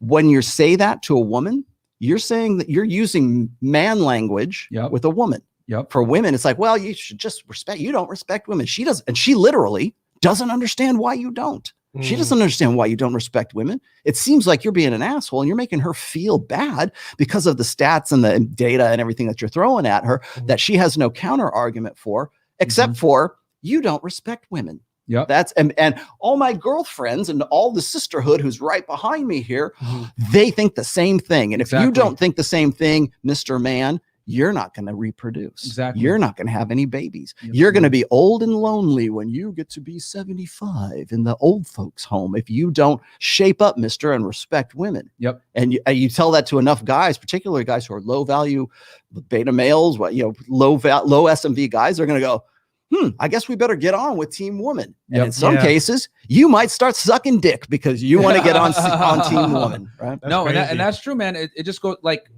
Rollo brought up a good point there. Women are communitarian, which pretty much means like they know that since they're the weaker sex physically, they're strength in numbers. So I'm going to align myself with the minorities. I'm going to align myself with the the LGBT community. Why? Because we all benefit solidarity from taking down the evil patriarchy, which is what? Let's keep it real. Straight heterosexual men. That's what it is. If there is no boogeyman, no one gets paid. Exactly. Yep. And me as a colored guy, I'm here to tell you guys that's bullshit. Like you should be hired off of the merit of how you perform, not off of the color of your skin, a language you speak, or well, unless it helps with the business, right? But like you should be hired off of your meritocracy, not because of the color of your skin or something that you did not earn. In other words, whenever you stand up from the crowd, you become a target. Exactly. And, you know what I'm saying? We are a target. Action is bullshit. So let's continue with super chats, by the way. Yeah. So I got a couple super chats here that I'm going to read. Manny Singh, Canadian $5. With men's innate protector dynamic, are they more likely to take bullets for women? We answered that earlier.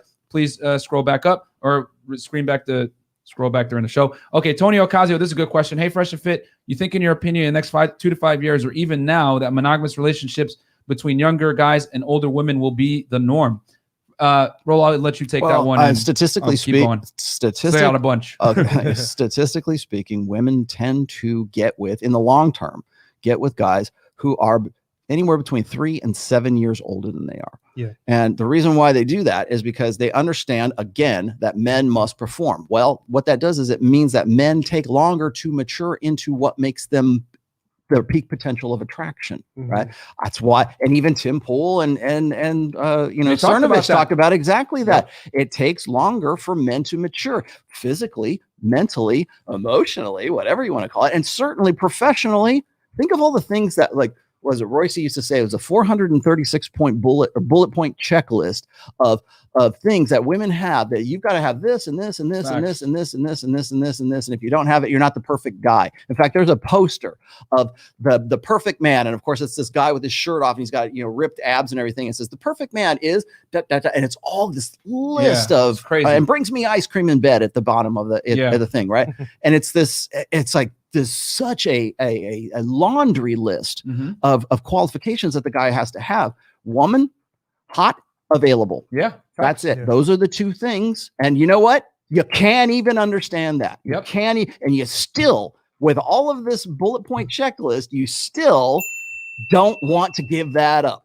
You still, because think about this, all of those qualities, what women are effectively saying is, my pussy and my body and my sexuality and my agency is worth all of these 436 bullet point checklists. That's an even balance. that's how magical my pussy is. Yep. And that's why I tell guys, if a girl doesn't have sex with you, you need to kick her to the curb immediately, because you automatically, when you deal, women have to bring more to the table than they do. Yeah. So if they can't even give you sex, a basic thing, right? That's very simple, because we require so little. It's unacceptable. Kick her to the curb and find a girl that will. And what Next they super don't chat. know is that every single day, a 17-year-old turns 18. So our Right. options are limitless. Well, I mean, then again, I'll make the joke. They call the store 21 forever, not 41 forever. Yeah. So when women say, "Oh, you can be sexy," you can be sexy, and what is it? My favorite one is women hit their sexual prime when they're 40 years old. They're comfortable in their skin, and they know what they want by then. It's like, no, or the myth of the biological clock. Right. Yep. My biological clock is ticking. Conveniently, in your epiphany phase, when you're cycling yourself out of the sexual marketplace, between 29 and 31 is when you will hear these words: "My clock is ticking, and I need a guy."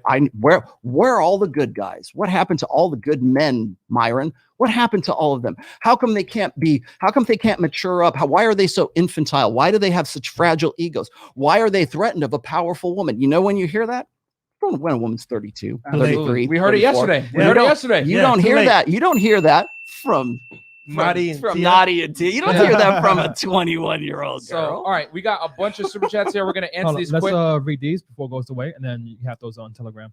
All right, go ahead. There you go. That's not even a thought in their head. That's it's not. Showing respect to you all. It was $20. Oh, Yazid. Hold on. What was his name? Yazid Al-Rubli. Okay. Thank you. I appreciate it, man. We got Zachariah White Elk, Canadian 13.99. I have served for 11 years, armored recon and RCME welder. Being posted around the country gave me options and a variety of women is what he means. No war brides yet. Thank you very much for that. Nice, man. Zachariah. Don DeMarco. Rollo, how would fully legal prostitution in the U.S. impact the sexual marketplace, and how women would react and or change? Also hit the Don. We got to run with we already have legal prostitution. We'll answer that. We already have it. It's already here. We will answer that. Don't worry. Michael Fitzpatrick, $5. Looking to move to Florida. What are some of the best cities to move to? No roommates, switching into an IT career right now. Just come to Miami, bro. Simple as that. Okay, what else? As a single guy, Miami or Fort Lauderdale. If you're looking for sympathy, find a woman. If you're looking for analysis, go to a man. One will make you feel good. The other won't break it down. Absolutely, Tom A. That's facts, well bro. Said. Feels before reels. Manny Singh, $5 Canadian. Does anyone showing non-judgmental views towards female promiscuity cause women to view men as beta or alpha? Good question, Manny. I got a question of yours also that we're going to answer right after. Yep. We got Hacker Boy Bits, $5. Women may be communitarian, but it's capitalism that is funding fempowerment. Absolutely. For now. Feminism only exists in first world countries, my friends.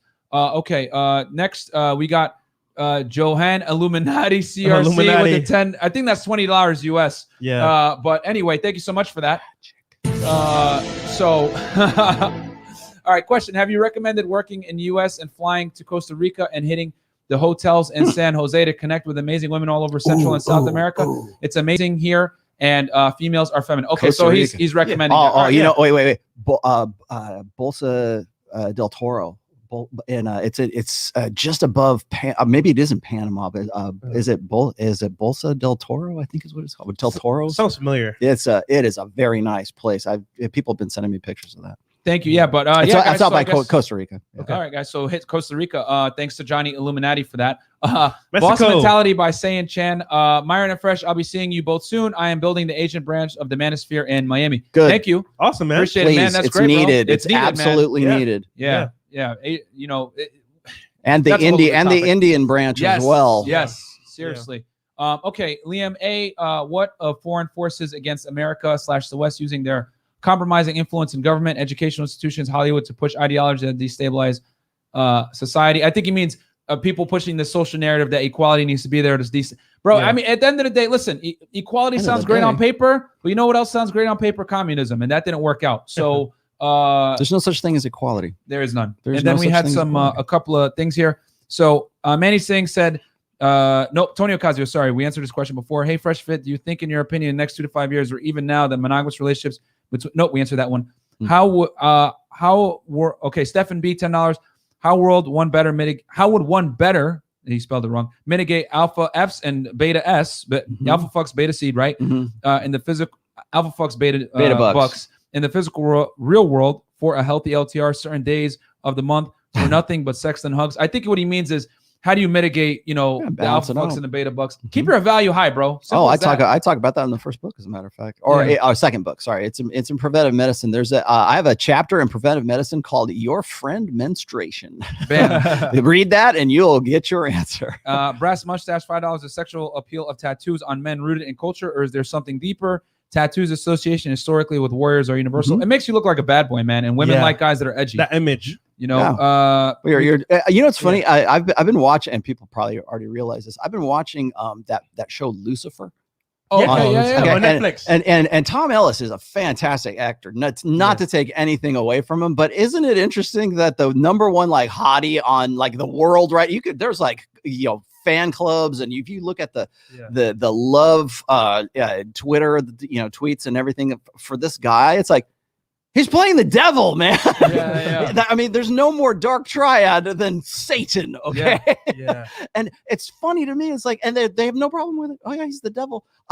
In fact, there's memes out that says my ideal relationship, I'm paraphrasing, is Lucifer Morningstar and the detective, right? And they're like, showing them coming together and kissing and everything. That's crazy. He's a devil.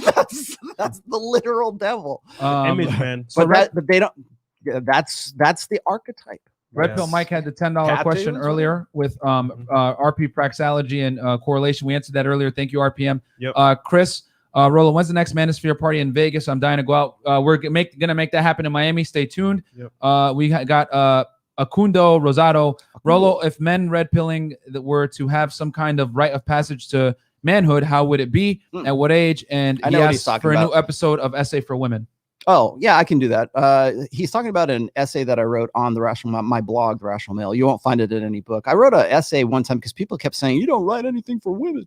Oh, all right, here you go. So, and why don't I do that? Because you reach the point of diminishing returns. Facts, they don't listen. But if I'm writing about it, I don't reach that point. So I can sort of just, go on. And if women, I don't know how long they'll spend reading it. That's the point of diminishing returns. But I've done that before. Yeah. But, what he's asking as far as what was it? What was the other part of that question? He asked about essays for women, and he said what kind of rite of passage to manhood? Rite of passage. That was okay. And so age. What I've said is this, and Ryan Stone is going to throw rocks at me for this, but I think that when a guy unplugs from the matrix, when he finally becomes red pill aware, not necessarily you've internalized it and you're this game master or whatever, but at some point when you cut yourself away from your blue pill ideals, when you cross, I've said this before on this show, as a matter of fact, when you cross over into the abyss and you're in this red pill paradigm, you have to recognize that there's a lot more opportunity for you, and you basically recreate yourself and recreate goals for yourself in this new kind of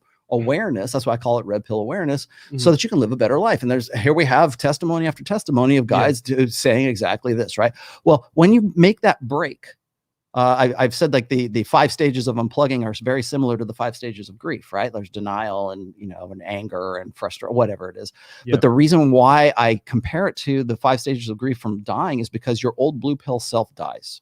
Like the old you that was created by blue pill conditioning, by your beliefs in Disney, Pixar thing and whatever, and all of that, all that fantasy land is dead to you now. And that personality and that guy is gone. That's why people they get despondent and they get nihilistic, because all of the things that they thought they could have and all that hope, there's a lot of hope involved in, blue pill is very much based on hope and fantasy. And I really hope I get this. And I hope I can just find the girl who loves me as much as I love her, kind of thing. Society. Exactly. And so what happens is that's gone.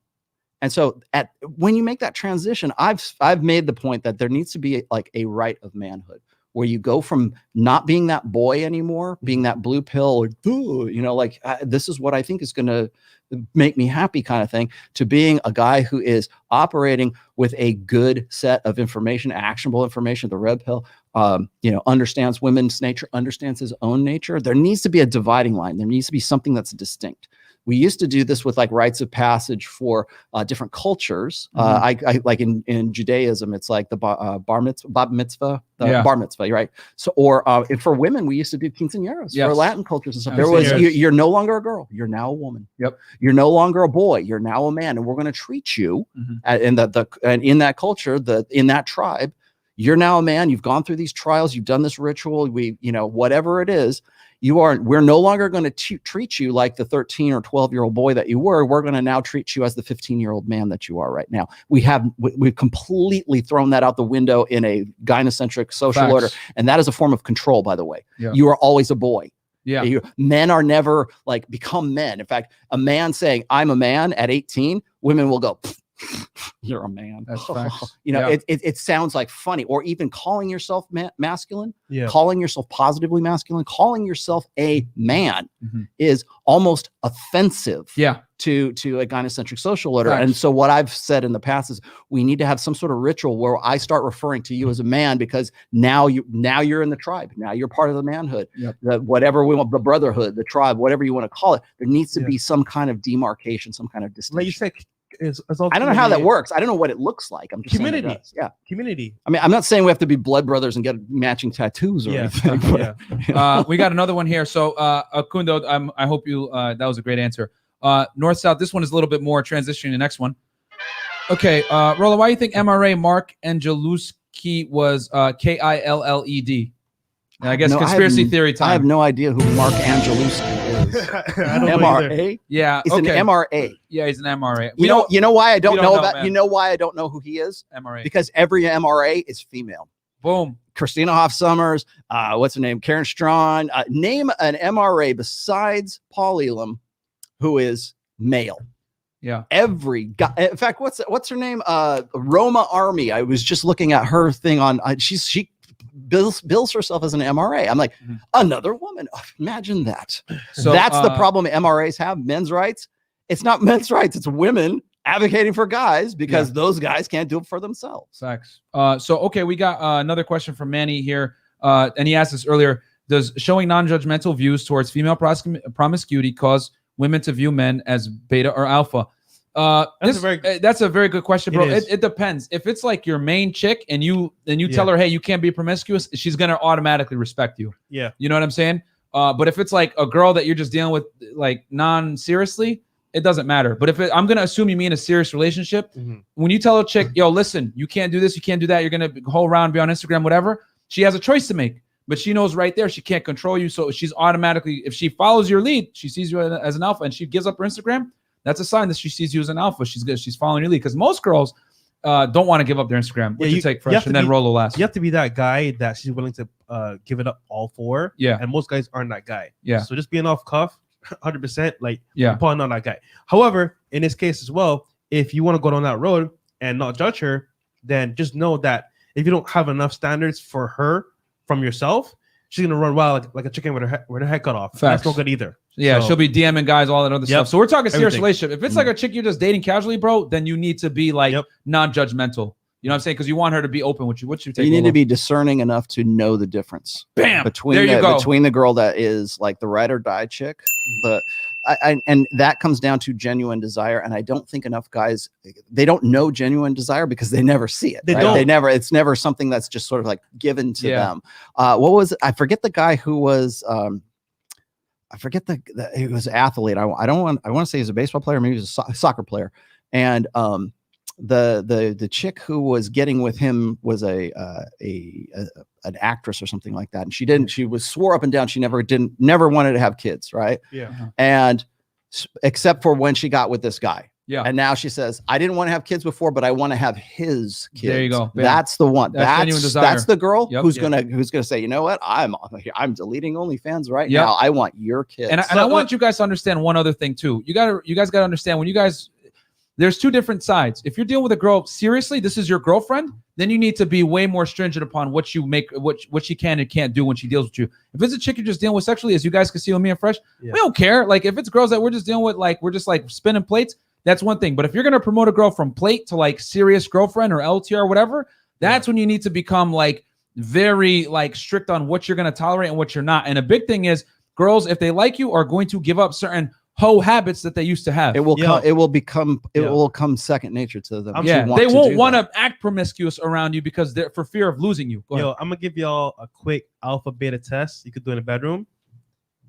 If she actually put on a condom, she sees you as beta. If she asks you to take off the condom, you're probably alpha in her eyes, and she wants you to have the option of getting her pregnant. Because she wants to lock you down. Yeah, so, then you need to be really careful. Yeah. So either way, put it on. But I'm just saying, I was gonna say there are downsides to really intense, genuine desire. So be careful. That's the discernment part I kept telling you about. So rawdog.com. There are some downsides to that. Let's hit some of these chats. We got Eduardo Rosemena with the $5 super sticker. Thank you so much. Eduardo again, Bocas del Toro, it's in Panama. Thank you so much.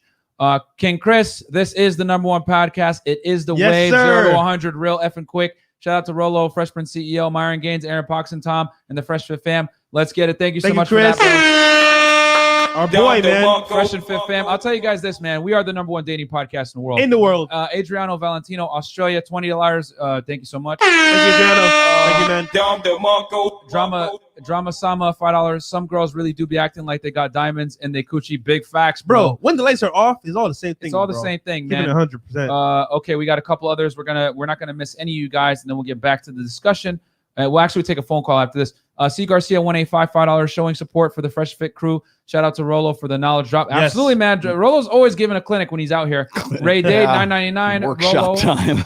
I bought your book for a friend in prison. Rich, 35 years old, dating a 28-year-old single mother and giving him a hard time. You're doing God's work. Save my life. Thank you so much, Ray. I have one of my attorneys actually works with the prison system and wants to get my book into the prison system. Wow. Boom. There you go, man. Fire.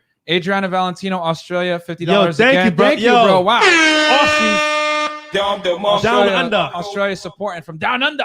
Manny Singh, $5 again. Do women ever attempt to become friends, alpha men as their own form of girl game? No, bro. No, they don't. no. They don't. That's a simple one. If a girl actually likes you and respects you, she will not dare try to put you in a friend She zone. won't confuse you. Yeah, she will not. So she can't afford to. Hypergamy cannot afford to miss out on a golden opportunity. And Manny, real talk, bro. The questions you're asking, like, you need to get on our Patreon, man. Patreon.com/freshfit, because these are like remedial questions that like your mindset is fucked up. But they're fun to answer, though. Yeah, they are fun to answer, but like you have some there's some rooted things there that are incorrect that we need to correct you. So 100%. Ray Dade, TM Flesh, $5. The closest thing to a rite of passage we had was the Boy Scouts, but that's long gone now. Absolutely, Boy Scouts is Ray Dade, I don't know, man. $199. Team Raw Dog. Hey, you Team can tell Raw he's from Dog. Miami. My boy. Anything else? No. Okay. Who's been waiting the longest? 562. 562. 41 Rollo. minutes. Thank you for your patience. Are you Team Raw Dog? He's blind, obviously, man. yeah. For a long time now. Hey, Very long time. Team Raw Dog. All right. So What's up, caller? what's up, caller? You're on the line. Thank you for your patience. Welcome. Going once. Shoot. Come Going on, man. twice. She gone. Shot sold to 210 AK San Antonio in the I house. feel you. 210. Let's get him on. Yo, you guys hear me? Yeah. What's up, man? What's up, man? You're up. You're up. Go. Yo, this is Chris, man. Yo, I just want to take a quick comment, y'all, to Rollo, man. That point about the diminishing returns, that really did it for me right there, man. So I appreciate that. I'm trying to work on getting better about knowing when that point of no return is. So appreciate it, man. That's all I had for you guys. By the Thank you, way, Chris. Chris, you're going to be here, right? On Wednesday. Yeah. I'm flying in Wednesday. So yeah, I'll see you guys there. Chris, There we go, we'll see you man. soon, Part of the brother. Fresh Fit fan, man. We'll see you soon, bro. All right. All right. We got 647 in the house. 647 Canada. Shout out to you. Yo, you're on there. Yes, indeed. What's up, man? What's up? Hey, Myron. Hey, Rollo. Hey, Fresh. How you doing, man? Go ahead, man. What's up? Yo, and Chris, ban this dude Bando, by the way. Yeah, he did. King Lion Phasm already. Yeah, guys. Oh, kick but I that guy like out his right now. Av. All right, go ahead, caller. You're on there. Sure. So Rollo, for the guys that are stumbling into the manosphere, whether it's due to a breakup or whatever the case may be, there's just so much options out there, from MGTOW all the way from purple, black to red pill. My question is there a recommended path to follow, or is it based on the stage of life that you are in? Good question. Very good one. I think it really kind of comes down to it comes down to like who you are, first of all. Second of all, like kind of like the context in which you're living as well. So you can say like, well, I'm a young guy. Is there some sort of progression from this to this to this? First of all, I would say don't go MGTOW, don't go black pill. I think those are that's the ends up in despondency. Again, it's what are you going to build? Even if you're saying, well, I was going to answer the other guy's question here a minute ago when he was talking about the diminishing returns kind of thing. A lot of guys, when they think about that, if I say, you know, I reach a point of diminishing returns with Tia and Madi, right? Mm-hmm. Okay. Then they will say, well, why did you even bother? Why would you even like try to do something like that? Right. It's just a waste of time. Okay. Well, maybe it is. First of all, people are getting educated by this. Yes. They're seeing what's going on. So that does have some purpose to it, Yes. but not everybody's going to be sitting across the table from women like this. For a lot of guys, whenever I do like, I do now it's a joke, but whenever I do like, how would you open? That's meant to be a practice, man. That's meant to be like to rack your brain as to like, I would never ask this chick out, but if I were, what would I say? Yeah. Most guys, they don't even want to go. They're like, I'm too cool to even entertain the idea that I would ever ask a girl out like this. And it doesn't, she could be hot as hell and it wouldn't make any difference. Right.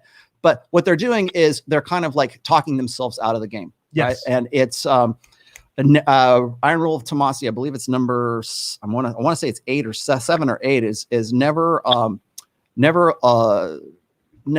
convince a woman like that she shouldn't sleep with you. Like always let that woman figure it out for herself. Yes, it's the law of leagues. Like guys will say, well, she's out of my league. Now you're not necessarily saying that to the girl that you have sort of got to your wall with, right? You're like, I don't want to deal with that kind of thing. You're not necessarily thinking that, but you're already eliminating yourself before you're playing the game, before you take the shot kind of thing. And so a lot of guys, when they get into MGTOW or they get into black pill or they get in the doom pill, it's usually as a result of not taking like saying, you know what, I'm not going to do that. Okay. I'm not going to do that either. I'm not going to do this there. I'm not going and over and over. If that becomes your default response, which is to just up and throw up your hands in disgust and say, forget it, fuck it, I'm out kind of thing.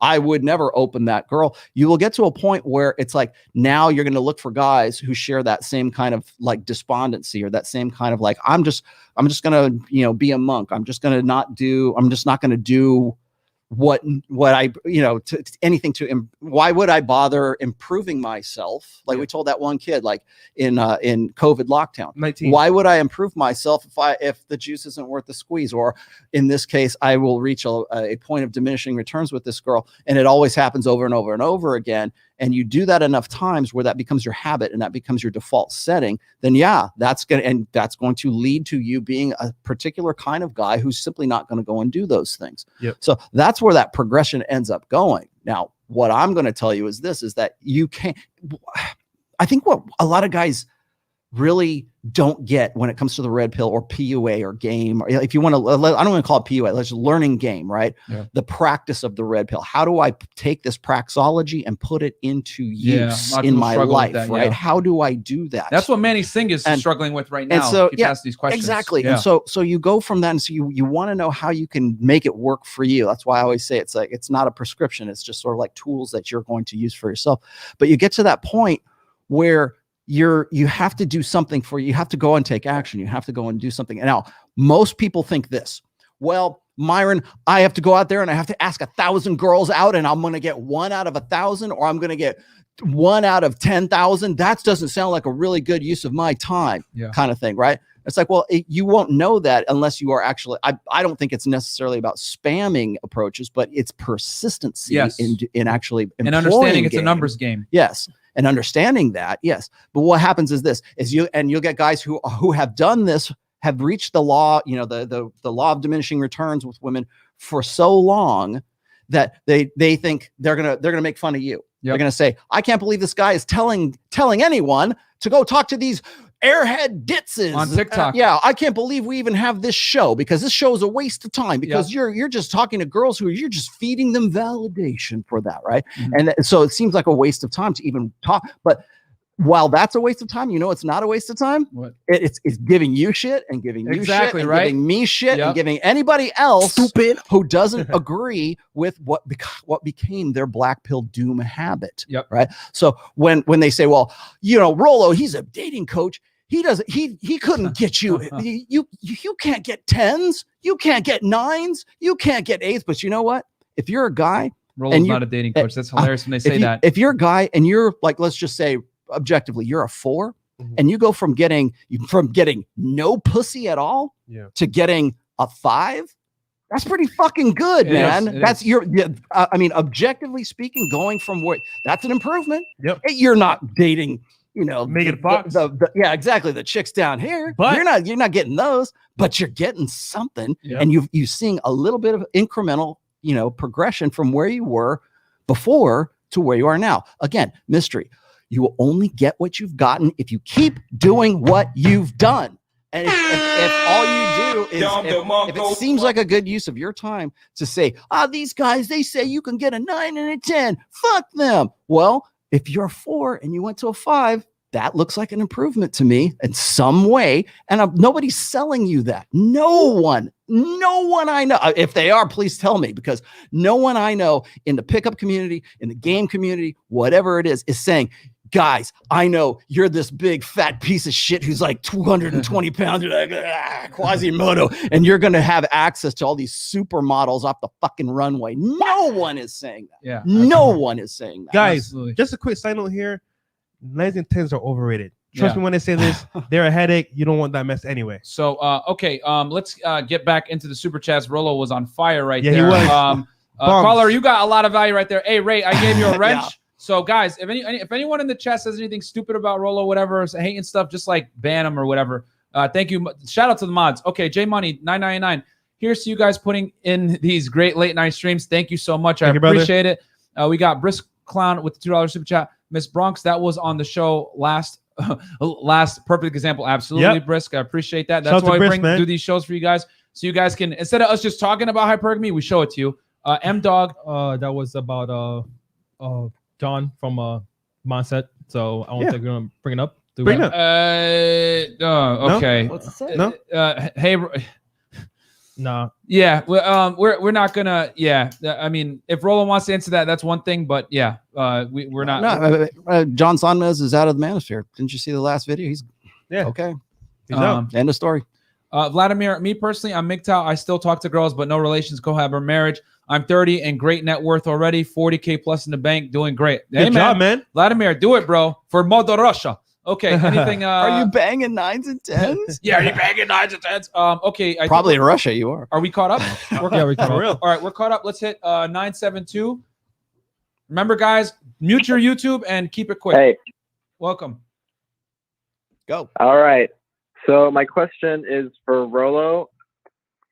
So men should always be in control of their emotions, but I do remember a few shows back you mentioned that to keep your wonder alive as men. Mm-hmm. So I'm curious, what's your take on how men can approach things like art or things that involve emotions with a red pill awareness? Oh, absolutely. See, here's the thing. I think a lot of people sort of misinterpret this. Like, thank you for your question, man. I think that right now we live in an era of emotionalism, and again, something I was writing about in book 4 is emotionalism, like how we are expected to sort of like institutionalize emotion. Yeah. Like when we say like we raise our boys as if they're defective girls, right? Yep. And the way that we do that is we expect those little boys to assume that the correct life experience is to be as similar to a little girl's life experience as possible. Medicate them and everything. And I would have to, I'll give you the stripped down version of this, but there's 3 interpretive processes that human beings have. I talk about it a little bit in book 4, instinct, emotion, and reason. Yes. For women, that's the process. That's the natural proclivity, is to interpret through instinct, then emotion, and then reason. For men, untrained, unlearned, right? Instinct, reason, and then emotion. So it's what happened, how did it make me feel, and what can I do about it, right? For men, it's what happened, what can I do about it, and then later, if we have the luxury, how did I feel about it? Yep. Okay. Exactly. So that's why when women, I like that. If we have the luxury. Yeah. yeah, exactly. If it's not life or death, right? Yep. Men process emotion differently than women do. Yep. I can show you empirical studies that will show you exactly how men's brains are wired differently. Absolutely. And particularly negative emotions we process. Men tend to default towards anger. Women tend to default towards sorrow and crying and hysterics, right? So when they're stimulated or there's a prompt to feel something like that, right? So men, like women always say, you need to get in touch with your emotions. Well, anger is an emotion. Yeah, anger is an emotion. Well, like even Madi and Tia, when they were on here, they were trying to convince Hotep Jesus that it was okay to cry. Oh, you gotta be cry. I want to know how you feel. Well, the reason why they're saying that is because they're interpreting what he's saying through an emotional filter, because that's how they prioritize it: instinct, emotion, and then reason. Absolutely. And because you can't, because they say, oh, there's something wrong with you. Men need to express themselves. Men need to be more emotional beings or whatever. Nope. Because if you are, you'll be more like a woman, and therefore you'll be more acceptable and more correct to me, because you are sharing in my female specific experience, right? Now, I'm not saying that guys need to be Mr. Spock. Okay, you don't have to be like a being of pure logic and reasoning and rest. Yeah, you can't. You don't have to be super matter of fact. First of all, that's impossible to do. Okay. So I'm not saying that you shouldn't be artistic. Hell, I'm artistic. I play music, I draw, I write, I was a very creative child for a very long time. And I still am to this day. I like to play games. I like to do, I like to have fun, when I can. I love my dogs. Nothing makes me feel better than to watch my dogs running around a dog park or something like that. Right. So it's impossible for you to like completely turn off your emotions as a guy. Yeah. It is possible to control your emotions. But the problem we're having today in Western cultures is that because we live in a gynocentric social order, we are taught that emotion trumps everything. So it's not about what you think, it's about follow your heart. That's the correct course of action, is to follow your heart. It's all about healing. It's all about love. It's all about, it's all about the correct way of thinking is instinct, emotion, and reason. That is a female way of doing it. And so what happens is over the course of, and we didn't used to always be this way. We didn't used to be this way. So prior to the sexual revolution, certainly in World War II and World War I and when we lived in quote unquote patriarchal times, things were different because Western society was predicated on instinct, reason, and then emotion. And now it's instinct, emotion, and reason. And again, I'm not saying you shouldn't be an artistic soul or whatever and express yourself. That please do when you have the luxury to do so. And understand what your responsibilities are as a man. Fine. And then there's plenty of great, artists. There's plenty of great musicians. There are plenty of great writers and singers and whatever else that are men. In fact, some of the best in the world are in fact, I would say a majority of them are probably men, right? But we don't, we don't tend to think of them as like living emotionally, because we look at what they do. We look at the product of what they've done. Their art is the product. So it's not like, what was he feeling? He doesn't care. The guy painted a masterpiece. It wasn't about it wasn't his expression of emotion. It was like, I really want to paint this, because men are idealists. Women tend to be the opportunists. Exactly. And I'll say this real quick, as far as like, because he was basically, how can I use my art and then still operate with RP awareness? Simple as this. Use your art to create status, and use that. And once you create that status and that clout, whatever, creative intelligence is a selected for a sexually selected for trait. Exactly. In men. Yes. So leverage creative that intelligence. Leverage the status that you're going to gain from creating that product, and use that to maneuver and get the girls and operate with RP awareness. Because I always tell you, RP awareness, right? For guys that don't have game, well, for normal guys, a lot of the time it's to get girls, right? You're using game to get girls, but RP awareness for guys that have status, whatever, is to protect yourself from getting finessed by the girls that are inevitably going to come to you. This is why a lot of celebs that have money, status, whatever, they're not RP aware. They get taken to the cleaner. Look at Kanye West right now getting divorced from Kim K, which if he had RP awareness, he would have known that she definitely is not worthy of a relationship, and she belongs to the street, and would have never married her. You know what I'm saying? So it is what it is. But let's hit some of these super chats. We got Vladimir. Me personally, MGT, I still talk. No, we read that one already. We did. Yeah, that's Vladimir. We just had a special guest come in. We got Manny saying, can growing up with a dad who was very absent from working cause affect a boy similar to if he was raised by a single mother? Cats in the cradle. We actually spoke about this, how single motherhood is far different than single fatherhood. And just a special guest in the house right now. Statler and Waldorf. Here we go. The show has been taken over. It is now the Clarey and Fit podcast. Fresh has been kicked off the show. What up, Aaron? How you doing, man? I'm doing good.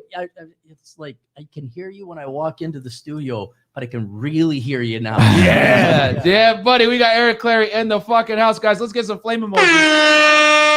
Don Demarco. Did you take your hearing aid out before you put those on? I got them right here, man. All right. All right. So with that said, guys, to answer this question, man. Oh wait, did we? No, it's a no one. Yeah. Well, but long story short, Manny, single fathers do far better than single moms. It's actually in book 4, right? You break this down? And then another really great book to read is The Boy Crisis by Dr. Warren Farrell, who will he is a consummate statistician when it comes to stuff like this. Absolutely. So, everything you said about men doing better jobs as single fathers and single mothers. Yeah. All statistically provable. Absolutely. Speaking of statistics, we got the statistician, the economist here. We got Vladimir with the super chat. Very easy to land Russia, not laying 9s and 10s here, but not putting in necessary work. My mental health is the best it's ever been in my life. Hey, man, whatever makes you happy is what matters, bro. You don't need to get 10s and 9s to make it happy. And I'll tell you guys this: 9s and 10s are overrated and they're a big pain in the ass. Yes.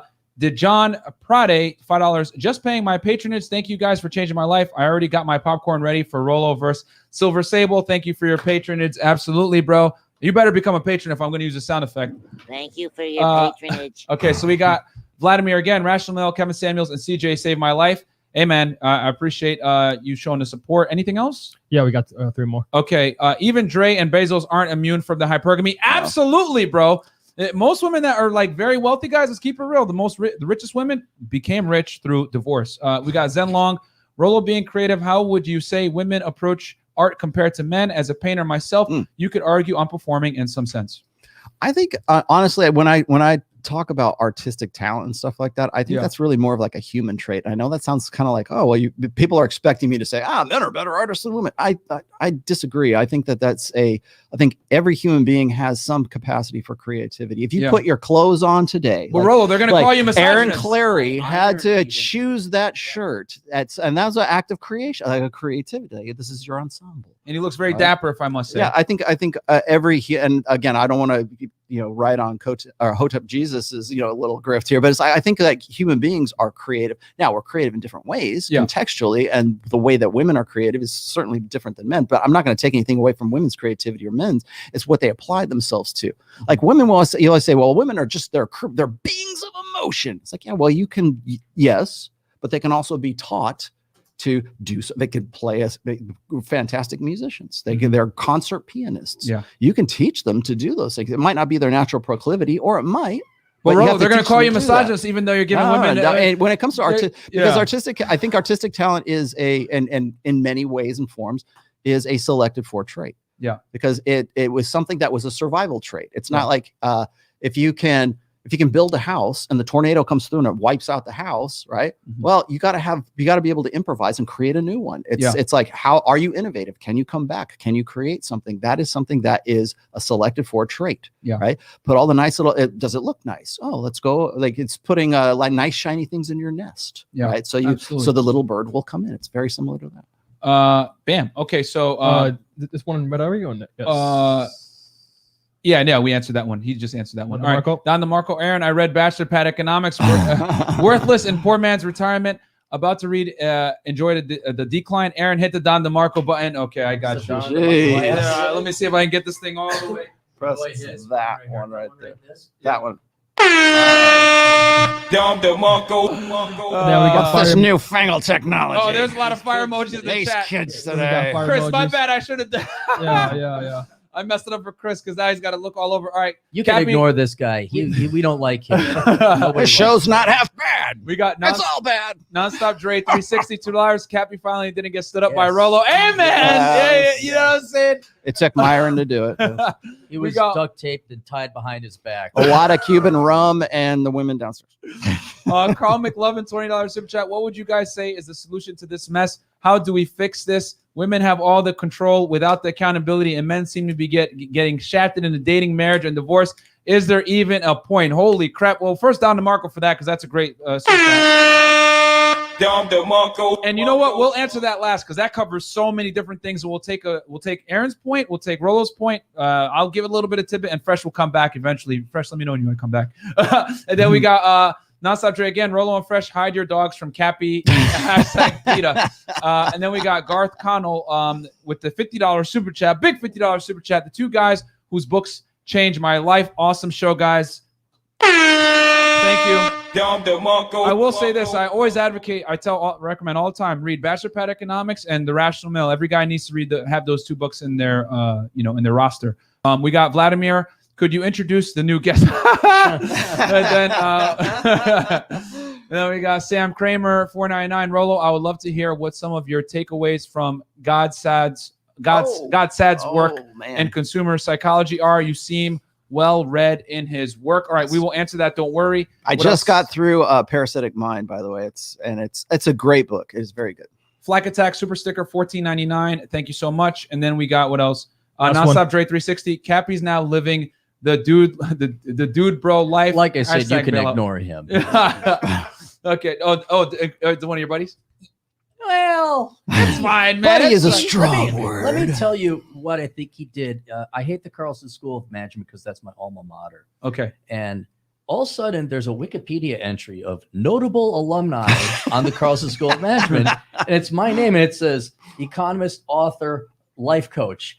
And that sounds exactly like Dre's handiwork right there. He's one of the Hanyakers. So he's attacking. Okay. We'll hit back the phone lines. Actually, no, wait. We got more super chats. Sorry. Aaron Corville, much love, gentlemen. This show is straight fire. Thank you so much for your $2 super chat. Did you know, Mad Cappy? There's still a chance. Hashtag stunning and brave. Okay, we're good. Let's hit the phone lines. 415. We are not going to get to all of them. Yeah, we're not going to get to all of them, but we'll answer as many of them as we can. I think 858 was waiting longer for some reason. Okay. Then, go ahead, Chris. Whoever's been waiting longer as I set the studio for 4 people. Go ahead. Ask your question, caller. You there? Caller? Yeah. All right, man. Go ahead. Ask your question. Quick point. Okay, quick point. You guys are talking about women serving in the military. Mark Angelucci was a lawyer suing to have women serve in the military, and he was found. I know who you're talking about. Passed away in his driveway. Yeah, and passed away. Wasn't he shot? Wasn't he killed? Yeah, and they said another lawyer did it supposedly. But quick economic point for Cappy. I just saw something on CNBC, and it was just a week or two ago, and they said most of the nation's wealth right now is held by older women in the form of retirements and pensions and savings and real estate and all that. So there may be, they argue a wage gap, but there's actually a wealth gap in favor of women. Right. Well, it's because women outlive men, and usually they're the inheritors of a men's estate. And obviously, the older you are, the more wealth you accrue. So older people do have the majority of wealth because they've had the most time to accrue it. But then when, what's an old man's name? Charlie? Frank? Something like that. Like Boomer Charlie. Statler passes away, and then Waldorf. Waldorf and Ethel and Beatrice get their estates. So it's not just, I wouldn't say it's anything nefarious, but arsenic and old lady. Yeah, I wish they'd shut up just about the disparities. It's like they have it so good in this country. But no, that's more because they put us in the grave. Thanks. All right, there we go. Do we have any other super chats, Chris? No, we got 408. I got to remember to bring my iPad up here next time. All right, go ahead. 408. You guys got? Yo, Freshandfit. Thank you for taking my call. Yeah, Rollo. Just got done finishing your first book, and would love for you to elaborate what a contextual alpha is, sure, and if that has any correlation with amused mastery. Mm-hmm. Ultimately, would you say that's where game surpasses looks and money? And thanks for taking my call. Okay. So contextual alpha is this. Think about it in these terms, and I believe this is in book 1, but I've also wrote an essay called The Contextual Alpha, and what inspired that was the I guess I don't say predictability, but the incidence, let's just say, of like female students falling in love with their teachers, right? Or or women like falling in love with their they're yoga instructors or whatever. Like it's usually a guy who is in some kind of command presence position. So it's some guy who's usually in some position of authority. And what I mean by contextual alpha is that within the context of, say, the classroom in this case, the teacher is perceived as being the alpha. He's the guy who's directing the show each and every day that girl goes into that class. Now she sees the teacher. And if he's, I'm not saying that it's going to surpass or it's going to be more important than looks, but if there is a baseline attraction, what builds that attraction is the fact that the guy is in a position of authority within that framework. And that's what I mean by the contextual alpha. So there's guys who might be alpha in one way, like in this case, let's just say the classroom. But if you took that teacher and you put him down on Brickell Street, or you put him in the club, or you put him on the beach, or you put him somewhere else and take him outside of that particular domain, he's no longer the alpha in that domain because he's not the most knowledgeable. He's not the one that's in control of the narrative of that particular environment. So that's what I mean by a contextual. I think a lot of people kind of misconstrue that. They think, well, you're only an alpha because you are in this position at your work, or you're in this position in the military, or you're in this position, whatever the contextual position of that is. And if you take that guy out of that, then he ceases to become, or he ceases to be that alpha, or he's lessened a little bit. I learned this. I learned this by going from different clubs to clubs. Like when I'm working with doing like liquor promotions and stuff, I have to go to a variety of different places, right? So if I go to like a rock club, or if I go to like a urban club, or go to Dre's on the top of the hotel or whatever, that's a different environment. That's a different domain than if I'm going to like the goth club or something like that, right? So you go to those and you'll still see those same archetypes. You'll still see the sexual marketplace is still the same. It's just contextualized differently. So in the goth club, it's different than like, say, the rap club, or wherever you're going, like in the country bar, right? It's different than the goth club. So the alpha, you can still identify those guys in that context, but you take that guy who's like really good at line dancing in the country club, and you put him in, and he has to dance, like Robert Smith from The Cure. Suddenly he's not the alpha that he was, or he could have like been maximizing that potential in that particular environment. It's also what's called being domain dependent. And a lot of guys who practice game tend to only be really good at one kind of game or in one environment. So like if you're good at day game, or if you're good at club game, or whatever, social circle game, or whatever you tend to feel the most comfortable in, if you took that and you put it into a different context, you would not be the same. You would not be seen as, like, say, an alpha in those situations. So how does that apply to amused mastery? Amused mastery is you have a dominance, but it's a dominance in the sense that it is an application of red pill understanding, but it's a dominance in the sense that you've seen it all. It's like it's the same kind of it's the same kind of relationship that like a father has with a daughter, or a older brother has with a bratty sister, right? That's what I mean by amused mastery. You've seen it before, and it's being sort of, when a girl says to you, yeah, you think you're so smart, and you can tell that like she's trying to give you shit tests, but it's easier to pass shit tests if you use amused mastery, because you already have that mastery. You've already seen it before, and it puts her into a position of qualifying. So when I talk about like amused mastery, that's really kind of a game technique, as opposed to like something that's like, I think a little bit bigger dynamic, like the contextual alpha is. Boom, killed it. All right. Is that pretty good, caller? Good enough. Yeah, no, that was on point. Thanks, Rollo. You're the man. All right, man. You got a great answer there. We have some super chats. Let's hit these real quick. Okay, so we got no, we read those. Yep. Okay, so we got the elusive with $20 super chat. Rollo got a dark thought here. Last two generations of women are useless for relationships. Their femininity gone. Could their drive to destroy masculinity be their way to make men as undesirable? Since hashtag misery loves company. Elusive, we will answer that at the end, because we'll go around and get projections. Are they? Are they really? Or is it just your experience of that, or just your experience of that? There you go. Right. Bang. Are they really? I mean, that cup half full or half empty? How you want to look at it? You have to, like, I understand why you're in a dark place, but I think you really need to go outside. Yeah. You know, expand your horizons a little bit. I'm not saying they're all peaches and I'm not saying it's not tough, right? Yeah. But is it like I'm gonna put a noose around my neck because You can find a way to make it work. You can find a way to make it work, guys. Like one thing we talk about on this podcast all the time, I guys. don't believe We're so. not here to bash women and hate women, bro. Nope. We're here to give you guys the. I know we're gonna get realities. to this at the end because this was that last question, but I sincerely believe even now I still think that men and women are better together than we are apart. Facts. Yes. Agreed. Garth Connell, hey Cappy, I have a box of Andalusian Bull. If you want to partake, reach out. Okay. What's Andalusian Bull? We thought you would know. I thought you would know, bro. We don't Isn't know. that a drink? Nobody has a Red clue. Bull? Victor Gonzalez, Rum? 999. There's a shortage of homes and home prices are rising. Lots of people in the U.S. Also, Forex prop firms are changing the game for retail traders. Biggest wealth transfer coming, but I won't worry about. But I worry about SEC. Okay, thank you very much, Victor. We got Frosty Plays $5. Myron, I just noticed how you brought Fresh back in. I really respect that. You got off your chair and brought your man back in. Real ones notice. Thank you, man. I appreciate it, man. I try to, you know what I'm saying? You gotta take care of your good friends, man. Contrast. Even though I hate Fresh. I'm here for the contrast. Yo, black and white, vanilla. I'm here for the contrast. Yo, Frosty Swirly. He's as black as I am and white.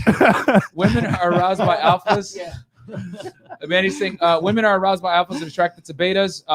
We know what men are aroused by, but what are they attracted to besides cooking, maternal instincts?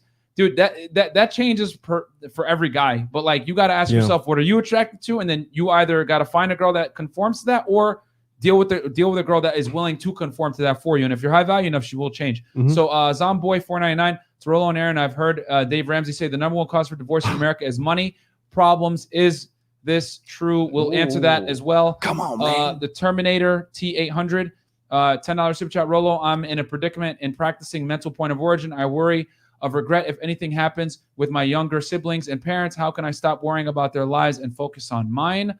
Okay, we will answer that at the end as well. Nonstop Dre 360 again. Joke for the brave and stunning influencer and life coach Cappy. What's the U.S. government biggest expense of their budget? Printer link to print more money. Okay, thank you very much. Are we good? We're caught up now? Yeah, we're caught up. Okay, so I guess we'll because we're already at the 2:15 mark. So this is what we'll do. We will go around and we'll talk about the dating marketplace predictions. My mic is off. No, it's working. I can hear you. It's just that the headphones aren't Your working. headphones are low. Oh, cool. That's why. So we're gonna go around actually, Rollo, do you want to help this guy with a mental point of origin real quick? Then we'll go around the table. First off, go and pick. I believe I put mental point of origin was in book 2. So make sure that you read that article or that essay that I put into that book first of all, because you need to understand what it is. I was talking to you about this earlier on when I was talking about like Myron, when I was talking to you about mental point of origin and enlightened self-interest. Yeah. And there's a connection between those two. So when I talk about mental point of origin, it's not just, and put yourself first. It's not none of this Tony Robbins kind of like, you got to think about yourself and you know, like, what is it? Give yourself a holiday. No, that's not what I'm talking about. What I'm saying is that when a decision comes into your life, especially an important one, could be anyone, but like, especially when it's an important one, the first thought that comes into your mind should be yourself. How does this decision affect me? How does this change? How does this input? What am I supposed to process? And how does it affect me?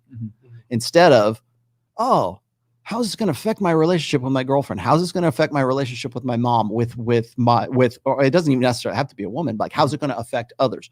Because what we do primarily in Western Christianized cultures is we teach young boys to be serviceable. Yeah. We teach them to be utilities. Yeah. They have to add value. You have to think of others before you think about your feelings. Why do I have to do that? Right. Well, if you don't, then you're a selfish prick. Well, not necessarily. Because if I've discovered over the course of a lifetime that if I think about myself first and I put myself first, I tend to reap the benefits of that. And the other people who are attached to me, present company included, also reap the benefits of me putting myself into a position of enlightened self-interest. Yeah. I cannot help others until I can help myself. Damn. And you cannot help yourself unless you're the first thought that comes into your brain. And that's exactly what mental point of origin is when you're faced with a decision or a project or whatever it is that you're going to do, your passions, your ambitions. Your ambitions should not be defined by other people. It should be defined by you. Bam. Like, what do you want? And I'm not saying that's always ideally the case, but that should be. It should be something when you're the definition of power is not like how you can control other people, but the direction or the level and the degree of control you have over your own life. What do I have to, and so for some people that might mean making you all do what I want you to do because I want control and this is what I want to do as part of my choices in life. Mm-hmm. But when it comes down to it, really the direction that you have, what you can do with your life and how that's like limited or mitigated or whatever, that's really the definition of what is powerful, and what a powerful guy does whatever the hell he wants to do. Yeah. Right.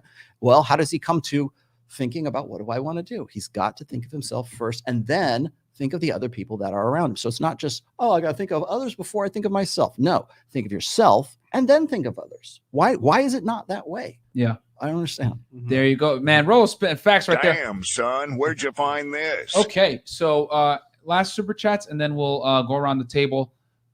We got Image 626199. Rollo and Fresh are in Oreo cookies in the bag. Thank you, Garth Connell, $15, and Delusion Bull cigars. Oh, never heard of them. Never heard of them. Yeah. Cappy did come from the cigar bar. I just had one. Yeah, you just had one. You saw me. Well, never mind. I didn't see you. Okay, you know what? I see three guys on the line. We will answer these three guys because they were patient. We're not going to leave anybody hanging. Then we're going to go around the table. So, guys, please turn off your YouTube in the background and keep the question quick. One question. 562. And tell your bitch to shut up. Yeah. 562, go ahead. Yo, can you hear me? Yeah, we got you. Tell her to be quiet. All right, sweet. Yo, Fit, this is a question for you, man, and I'm glad Aaron's here. So you stated on an Instagram Q&A about like 2 weeks ago, did you finish paying off one of your rental properties? Why? Like, why not use that money for a down payment on a new rental property, or just kind of hold that, in liquidity until the market crashes? That is a long story that that it would be a whole other show of why I did that. But I'll tell you this, man. When we do because we're gonna do a podcast on real estate. Yep. Come back, ask that question. I'm gonna explain exactly why I did it, and you'll when I tell you what the numbers and everything, you'll understand. He knows lots. So, but thank you for excellent, man. I'll be watching. Okay, brother. Thank you so much. I just wish it was on topic, but don't worry. I will answer that for you on our real estate show. All right. All right, man. Peace, man. Okay, let's go with 845. Yeah, hello. Hey, what's up, man? What's up, man? Two questions. Rollo, what is the best way to raise your daughter as a father to prevent her from going up and being a slut or a whore? Tatiana. How do I keep my baby off the pole? 10 seconds. Go. Keep her off the pole. The best way is to go and pick up book 3, Positive Masculinity, because I have a whole chapter dedicated to exactly that question. It is leading by example. I've said this in many different fashions, but it is demonstrate, do not explicate. Yeah. Children do. Well, first of all, good marriages make good kids. That's number one. Second of all is you need two parents, of course. And then I would also say this is that you need to be that example, be the guy that is that she's going to seek out later. You have to be the positive example of conventional masculinity for that girl. All right, caller. Okay, great. Thank you, man. One more question? No. We I'm sorry, bro. We got so many, bro. We got so many wrapped up right now. Sure. All right, man. Peace. Got it. All right. 480. Last caller. Hey guys, how's it going? Good. Go ahead. So I read The Mystery Method a couple of times, and I plan to reread it again. Okay. And he said it takes at least 5 to 10 hours to build comfort before a girl will give it up. That's one of the things that I disagree with. I disagree with that. Yeah, I disagree with that. To get the sex, no, you don't have to build that much comfort. But what that does is it's going to help you build attachment. So when you do sleep with her, she's going to be more likely to stay on the roster. Yeah, because remember, guys, girls fall in love with you mentally up here first, and that could be through what you say to her, what you've done to her in the moments before you have sex. so that they want to stay around you. So that's very Well, important. what's your question, caller? I got two Oh, you things. got I got something two real things quick? here. Okay, go ahead. First off, comfort, rapport, and familiarity are anti-seductive. That's number one. Number two is also mystery method. Mystery has also said this is that that a woman will not fall in love with you or will not feel like genuine attraction for you or desire for you unless she feels jealousy for you. And that's very uncomfortable, and that is very unrapport like. Yeah. So there needs to be an investment of a fear of loss, a dread. Yep. And I don't mean that in the sense like, oh, I'm gonna dread. To build attraction, I mean, it's like, you have to break that is rapport. and that is an excellent. And I wish people would understand this. That is an excellent illustration of passive dread. Yeah. If that woman feels like a sense of loss for you, she's going to want to mate guard you first of all, and then second of all, she's going to feel jealous or envious of you.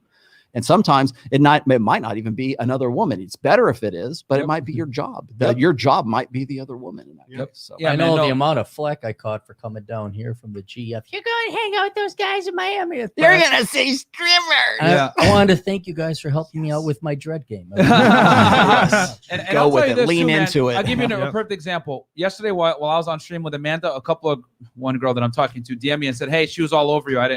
She was trying to whatever." That is passive dread, my friend. You know what I'm saying? Women want you more when they see other girls that want you, man. Pre-selection is a big thing. Well, I got one here. And breaking rapport is a big deal. I got a DM. She said to me, LOL, had fun hoeing all weekend? Hoeing. Yeah, there you go. There's the receipts. What was your question? Spelled caller? H-O-E. What was your question exactly? Hoeing? Caller, what's your question? Yeah, please. What was your question? Shoot. Yeah, I mean, I understand it's an art and you need to socially calibrate it to the situation, and like dread is going to be really important and all that. So yeah, I mean, I just so you just wanted to make an observation? Most building guys comfort is like that important. Most guys have comfort down. They are fucking experts. Your average beta is an expert at comfort. Yeah, baby, I'll spoon with you on the couch. Yeah, that's that's funny because whenever I hear this, like a lot of people think that if I'm giving like game advice or if I'm talking about like directly about like pickup or whatever, their worry is that I'm going to turn guys into assholes. Yeah. Like, oh, you're creating a generation of assholes. Like, I wouldn't really worry about that. I'd be more worried about guys who are like, it's okay, honey. That's all right. Yeah, those guys are worse. Everything will be fine. Don't worry about it. I would never look at her. Yeah. That kind of level of comfort is got it down. The cap is real. That they got. Okay, caller. I don't think you had a question. You were just like making an observation then, right? Yeah, I mean, that was the question. All right, man. All right, man. What do you think dude. about Listen, that? man. So, bro. yeah. Focus on jealousy. We gotta go, man. We gotta bro. go. Thank you. All right, man. Cool. I think it was the info from earlier. Oh, he came back? Yeah, he came back. He was like, All right. wait for an hour. And then we're gonna finish it off with the super chats. Go ahead. Yeah. Yeah, what's up, man? What's your question? Quick question. Rollo, I've heard you mention that women who want to keep their last name when marrying another man is a way of women saying, I don't want to continue your bloodline or I want to leave the option for someone better. Is there any exception to this at all? Like a woman being famous or a woman having a career, or is that bottom line? Everybody wants acceptable? to rationalize it. Yes. So that's usually the easy way out. So what he's talking about is like when a woman doesn't want your name. And it's becoming more and more and more common right now to the point actually where, and I think this is in the Philippines, but I know that somebody gave me an article recently that says that women who are like single mothers, and whether you're single or not, the child doesn't have to have the father's name anymore. So if that's the case, that only reinforces what I was saying before, which is women don't want that genetic marker. And the reason how I rationalize this anyways is like my last name is Tomassi or Clarey or whatever, right? That is your marker for your DNA, right? And Myron Gaines, your Gaines DNA and fresh DNA and Tomassi DNA. And so that is your marker. So the kids that spring forth, offspring from you, have that DNA in them. And that's the name of that DNA. Okay. So that's how I talk about when women say, I don't want your last name. We live in a new world now. It's a woman's world, and I don't want to take your name. And what they'll usually say, or they'll hyphenate it, right? It's like whatever your hyphenated last. Yeah. So whenever I see like hyphenated last names, I go, I know exactly what's going on with that chick. Because what happened, remember when I said that to identify once, like women, when they identify as a feminist or they don't identify as a feminist, it really makes it's completely meaningless today, because at some point along the way, like if you were born between 1965 and 2021, you've had feminist ideology influence you in some way. This is a perfect example, that the last name thing, because it was in the 70s that where it was like Gloria Steinem was saying that, I think it was Gloria Steinem was saying that, women should reject marriage in this current form, and they should reject men's last names because it's a form of ownership. You belong to that person. But they still want the ring and all the other. They still want the ring. Things. Yeah, you still have to have a very guys. expensive ring, but they don't say that. But they don't want that. They don't want your last name. And now it's because we live in a much more intense gynocentric social order. It's normalized for women to say, I just don't want to have his name, or it's the guy that, the chumpy, the nice guy who wants to make her comfortable. He's going to take her name now. Yeah, even right. Worse. To that point. So what that says to me anyways, is it's not so much an ownership. It's, I don't want your shitty genes. And I want to I don't want to go to all the trouble of changing my last name legally when I don't necessarily think that perhaps this is going to work out. All right. And so it's a lack of investment on the part of the woman. So how do they explain that? I'm a lawyer. I have my business cards with my name on it. I'm going to be a famous actress someday, and I need to keep my last name. Yeah. It's like, no, you don't. You just don't want his shitty genes. Yep. And something in the back, in your hindbrain, in the little pineal gland at the base of your brain that says, this guy's a beta. I've attached myself to this beta. I want to have reassurances that if everything goes to hell, well, at least I don't have to go back to the fucking courthouse and change my name back to whatever it was before, change the thing for my kids or whatever. So there you go. Bang, bang. All right, man. That was a great answer. I hope you enjoyed that one. Okay. We got 1,200 live viewers. We got 1,200 live viewers, by the way, right now. There you go. Guys, like the video, because I don't want to stop the show to get pushed in the algorithm, but you already know from us talking about women not being in combat, changing names and all this other stuff, we're probably going to get suppressed in the algorithm. So like the video. We're doing phone lines. Now we're going to go to super chats and then the last panel. And then we're going to go get some sandwiches because Rollo is dying right now. Starving. So Eugene Morgan with the $20 super chat. Myron and Rollo, you say 80-20 is going to get worse. Probably go to 90-10. But you also say that everyone can get action and don't need to pay for it. Do you believe the vast majority can get it or not? No. The vast majority cannot. Yep. There you go. Yeah. Life sucks. Be better. Don't wish it were easier. Wish you were better. There you go. Boom. Bang, bang. Dude. Yes. That's you know what? I would, and when we go in here and we tell women, we say, you know what? Men and women are different. Reality is endemically sexist. Or what do you want to say? I'll tell you exactly the same thing. Yes. You have to up your game. You have to be better. Mm-hmm. Yeah. And I'm telling you not guys, hard to figure. I'm going to tell you my prediction. It's going to only get worse. There's no such thing as equality. Yep. Facts. So, all right. Transition next super chat.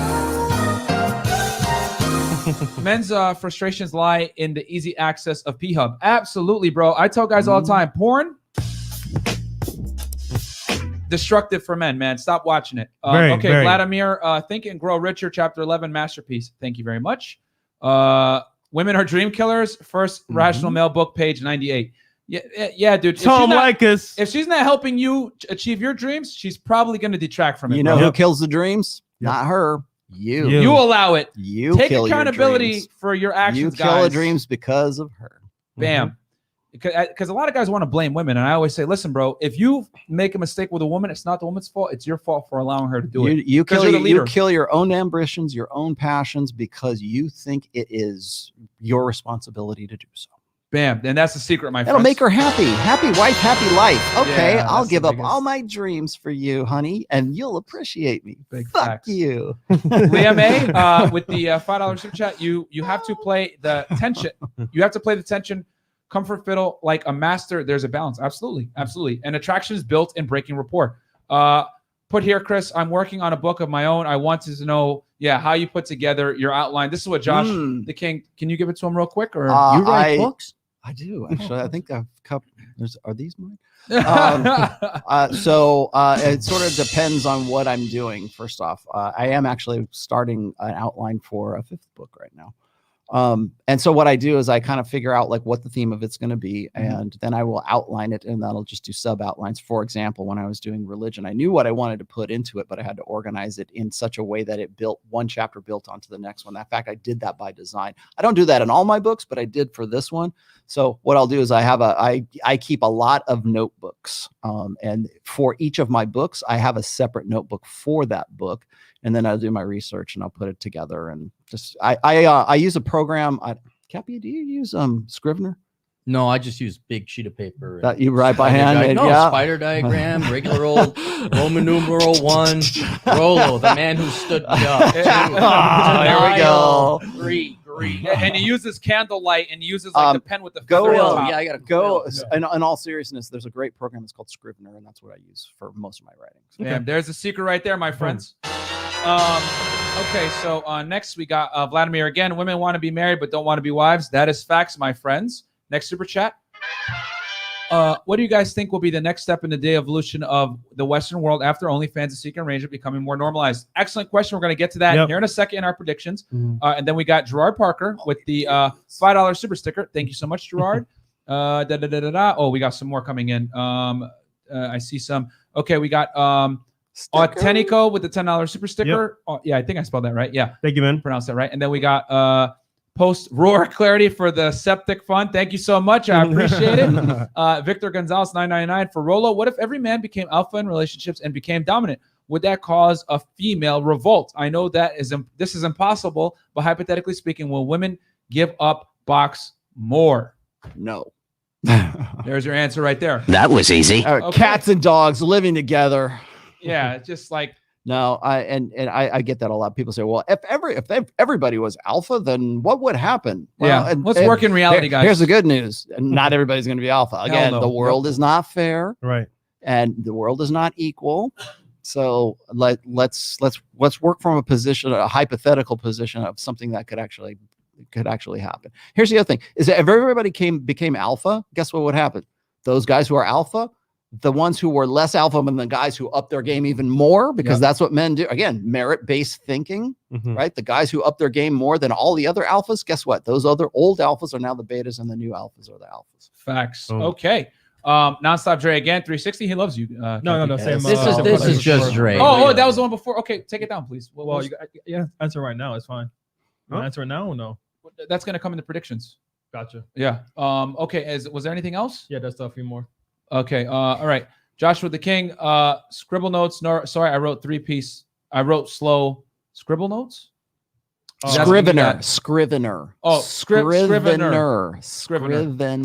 Vladimir.com. I'd rather super chat my money than lose it in divorce. Thank you very much, Vladimir. There you go, man. Mother Russia. Okay, we got Ray Dade. Y'all go into last time. I can't disclose where we're going, but we are gonna go get some sandwiches at a spot. Where else? Is that it? Yeah, that's it. Okay. Well, all right, guys. Predictions. Let's go around the table. Predictions with the future of the marketplace. Pain. Mad pain. Mad pain. Right. Okay. And we got another one. Opinion on Kevin Samuels. Think he making good waves in the Black community? I think yes. Kevin Samuels is a friend, bro. We support him. Rollo, okay, cool. What's your take? I would. He's asking about Kevin Samuels. Yeah, I would love to do something with Kevin. I think I like what he's doing. I like his template. I like where he's going. I mean, as far as I can tell from what I've seen, he's pretty red pill. Yeah. I think he's got a formula that works very well for him, and he kind of frightens me because he looks like Gustavo from Breaking Bad. I think I would be intimidated. Yeah. I think he would want me to like cook meth for him in his secret lab there under a laundromat somewhere. Shout out to Kevin Samuels, man. He'll be back in Miami, guys, so don't worry about that. Okay, let's go around the table with predictions, and then you guys ask your super chats, and we'll answer them at the end, and we'll be done. Okay. Future of the sexual marketplace, dating, masculinity versus feminism, etc., etc. Aaron, you the surprise guest. I will turn it to you first. I have a surprise question. I have a feeling there'll be a continued polarization between men and women, and mainly men reacting to women and women being indoctrinated, pre-programmed, conditioned by feminism and other, frankly, not family, not male. I don't know what else to call it. Programming starting from school on till they're practically dead, until there is something to replace, or women will find more attractive or want to pursue than their career and their education, and ultimately themselves is what it is. Yeah. This impasse, this chasm will continue because men will go through, and because of the internet and people like us, messages getting out there, younger men are becoming aware. And sadly, you're going to find a lot, like Rollo was talking, I'm going to get very comfortable. Well, I'm not going to try. Juice isn't worth the squeeze. And it's going to become a higher and higher hurdle, a lot more effort for guys to actually be successful with women. And an increasing percentage of men are going to say that's not worth it. So until there is a huge change in what women want within society, I think we're just going to continue as we are. And unfortunately, I think what that thing would be is a real economic recession, like a lawless, almost collapse, where you are not in such a female-centric bubble that you can actually major in your own genitalia. And like, oh, male studies, like that would be like, that's dumb. We're not doing that. We need food. And so until we get to that point, it's going to turn up to 11 or 12. There you go. And I'll tell you this. Yeah. So you basically predict, and I kind of agree that basically the wedge is going to continue. The wedge of feminism is going to continue to spread male and females apart further and further. And the family unit is going to continue. My thing is this. I agree with what Aaron is saying as well, that it's going to just get worse from this point forward, because let's keep it real, guys. Women are incentivized to not be feminine and be more masculine and chase their careers and everything because society lies to them. And then what I think a response to this is going to be more and more guys are going to realize either A, the juice isn't worth the squeeze and they're just going to go leave, or they're going to become womanizers like me and Fresh and just like, because let's keep it real. This environment is great for guys like us that just want to have casual sex. Terrible for guys that want to have families, and I acknowledge this. Yeah. It is what it is. So I think more guys are going to, as the sexual marketplace gets more and more competitive, more and more guys get ostracized, a smaller and smaller percentage of men get sexual access to women. More and more guys are going to become RP aware, just like we're talking about with Tim Pool. It's starting to slowly seep out there to mainstream media. They're going to be more RP aware, but I still think it's going to be a small percentage of men that actually apply it and have these discussions like we do that actually talk about solutions versus, just crying about it and getting mad. So, Fresh, what's your prediction? And then Rollo will go last. So regarding the whole marketplace itself, I'm going to throw this out there as well. I feel like there's going to be $1 under one control. Hey, look, you know what? Yeah, no, go ahead. I'm bringing it up. Yeah, right? Illuminati time. I feel like buy Ethereum. I feel like food is going to be also under one control. So food, money, and also how we exercise our sexual experiences. So, for example, I feel like men and women is going to be the opposite. So back in the day, the man was head of household. I feel now the woman's going to be head of household. And then secondly as well, regarding how we even like talk about things online, we're going to be kind of like, how to put this, filtered in terms of if it doesn't comply with the social norms, we're going to be like shut out. So for example, Facebook is blocking anything that's not going to be considered as real news. So if you say anything that's against their beliefs, which is considered real news, then you're literally like deleted off. You are fake news. Yeah. Right. So I feel like in that sense, the RP is going to have like I don't know. I feel like it's going to go in a different direction in terms of like a smaller community, but that's just my opinion. And then regarding dating, I feel like the women are going to be held as like the main leaders of the family. And that's a problem because women can't lead you anywhere until end of the relationship. Yeah. As I always say, if you let a woman lead, she's going to lead you all right to the end of the relationship. There you go. And finally, Mr. Rollo Tomassi. That was a good quote. Thank you, Rollo. So what's going to happen? Rollo Tomassi. I think first off, you have to look at what the trends are in the sexual marketplace. Even Tim Pool and Mike Cernovich talked about this on that show, which is you're going to have the winners and the losers, and the top 20. Well, 10-20% of guys. Let's just say 20. 80, to make it easy. Just to make it easy, the top 20% of guys are going to be the guys who are going to be doing all the fucking. Okay. We're already seeing this happen. We're already seeing a return to a pre-monogamy sexual marketplace. I've written at least 3 different, one of them is actually in here in book 4, about polygamy, like poly. Like we call it something cute. We don't call prostitutes anymore. We call them sex workers. We don't call it polygamy anymore. We call it poly because polyamory sounds cuter and nicer, and it makes people feel better because we're all about feelings right now, right? But that's it's a cute way of saying that there's going to be guys who are, like Pook said way back in the day, is you know, women would rather share a successful alpha than be saddled with a faithful beta. And guess what? In a gynocentric social order, they don't have to be saddled with a faithful beta. You're asking me about like last names and surnames and stuff. That's an indicator of that right there. They don't have to take your name anymore. Just as Fresh was saying a minute ago, it's like women don't have to worry about the beta bucks provisioning side of things because they're overrepresented in college. They're overrepresented in the American workplace. They're overrepresented in high profile, you know, rewarding jobs, not raw sewage or construction, but HR, like our good friend who was here earlier, you know, yesterday. But what's happening is you're seeing sort of like the social narrative and the social, you know, fabric kind of react to the new sexual marketplace. So it's going to be okay for one woman to have 4 beta chumps who want to be in a poly relationship, a throuple, right? A throuple or a quadruple. I don't know what the hell they even call it, right? Or you're going to have guys like the dude that's in the Netherlands right now who's selling his sperm for $300 a shot, right? So that women who are aged out of the sexual marketplace can have babies when they're like in their 30s and 30s. Like the dude is like, that he's a real problem. It was because I read. It was an article. I don't want to say it was the New York Times. It was something in maybe it was a BBC. I think is what it was.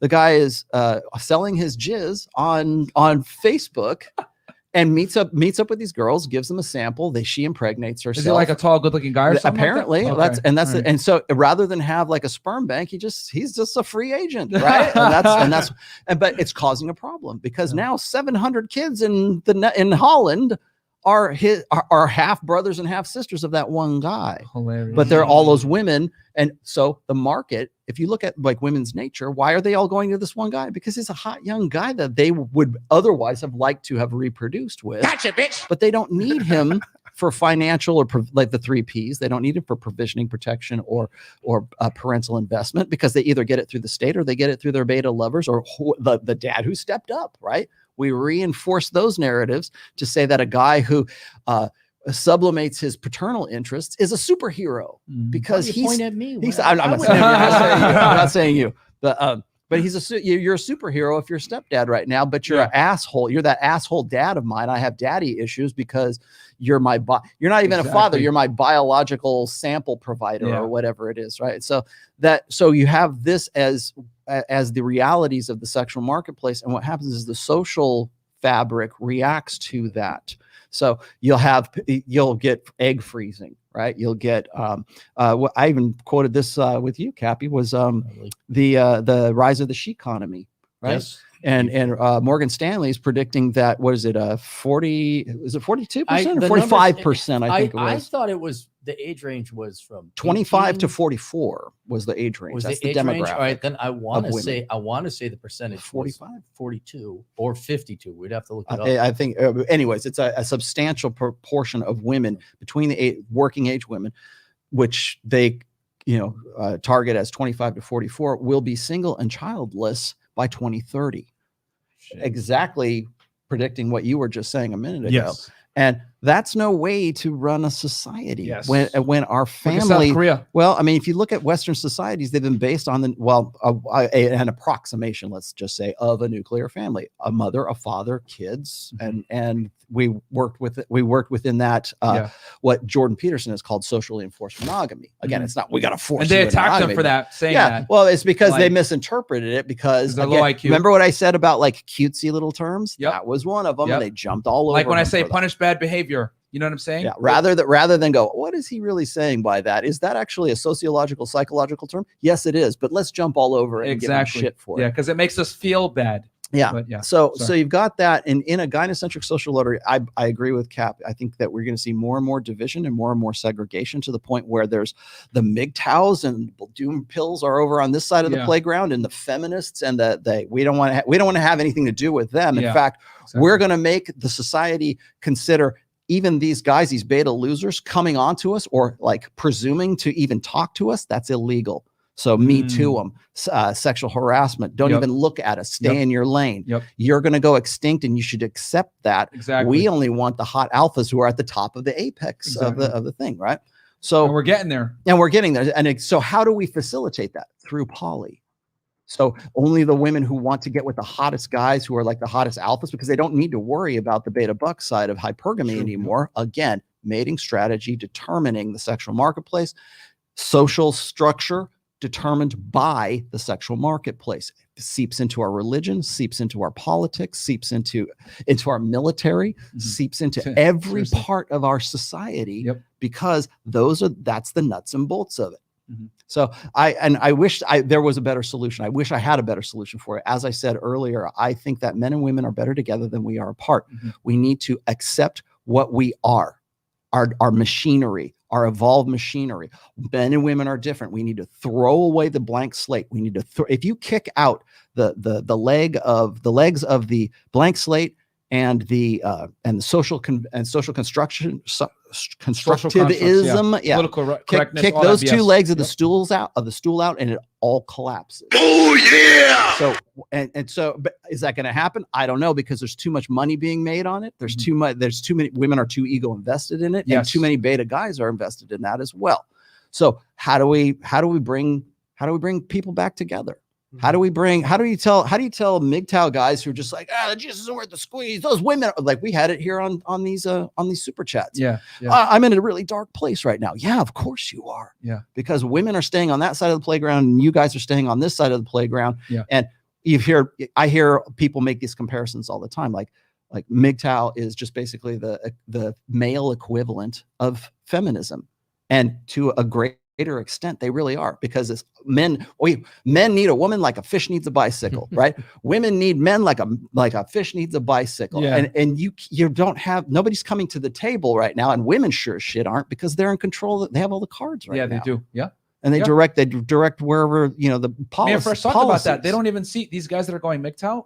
I hate to say it. Like, I don't have I get it. It's invisible. It's a legit response to a problem. There is a problem in the mating marketplace. But what I'm saying is that women don't even care, nor do they even know of your existence of these guys that are going their own way. So the reality is, women only see the top 10 to 20% guys anyway. The guys that are MGTOW typically, a lot of the times, are not even in that top 20 percentage. So it doesn't matter. It's not the only person that's losing is you, if you want to have sex. If you want to self-develop, become better, I get it. But women don't care that men are going their own way. I agree with Aaron Cappy. I always want to call you Cappy, but and when we say cap, by the way, it means lie. That's like the new Captain Capitalism. So like when someone says stop capping, that doesn't mean, that's not an insult. It means like stop lying. Oh, lying. All right. Yes, that's a new term. Yeah, you got to get that.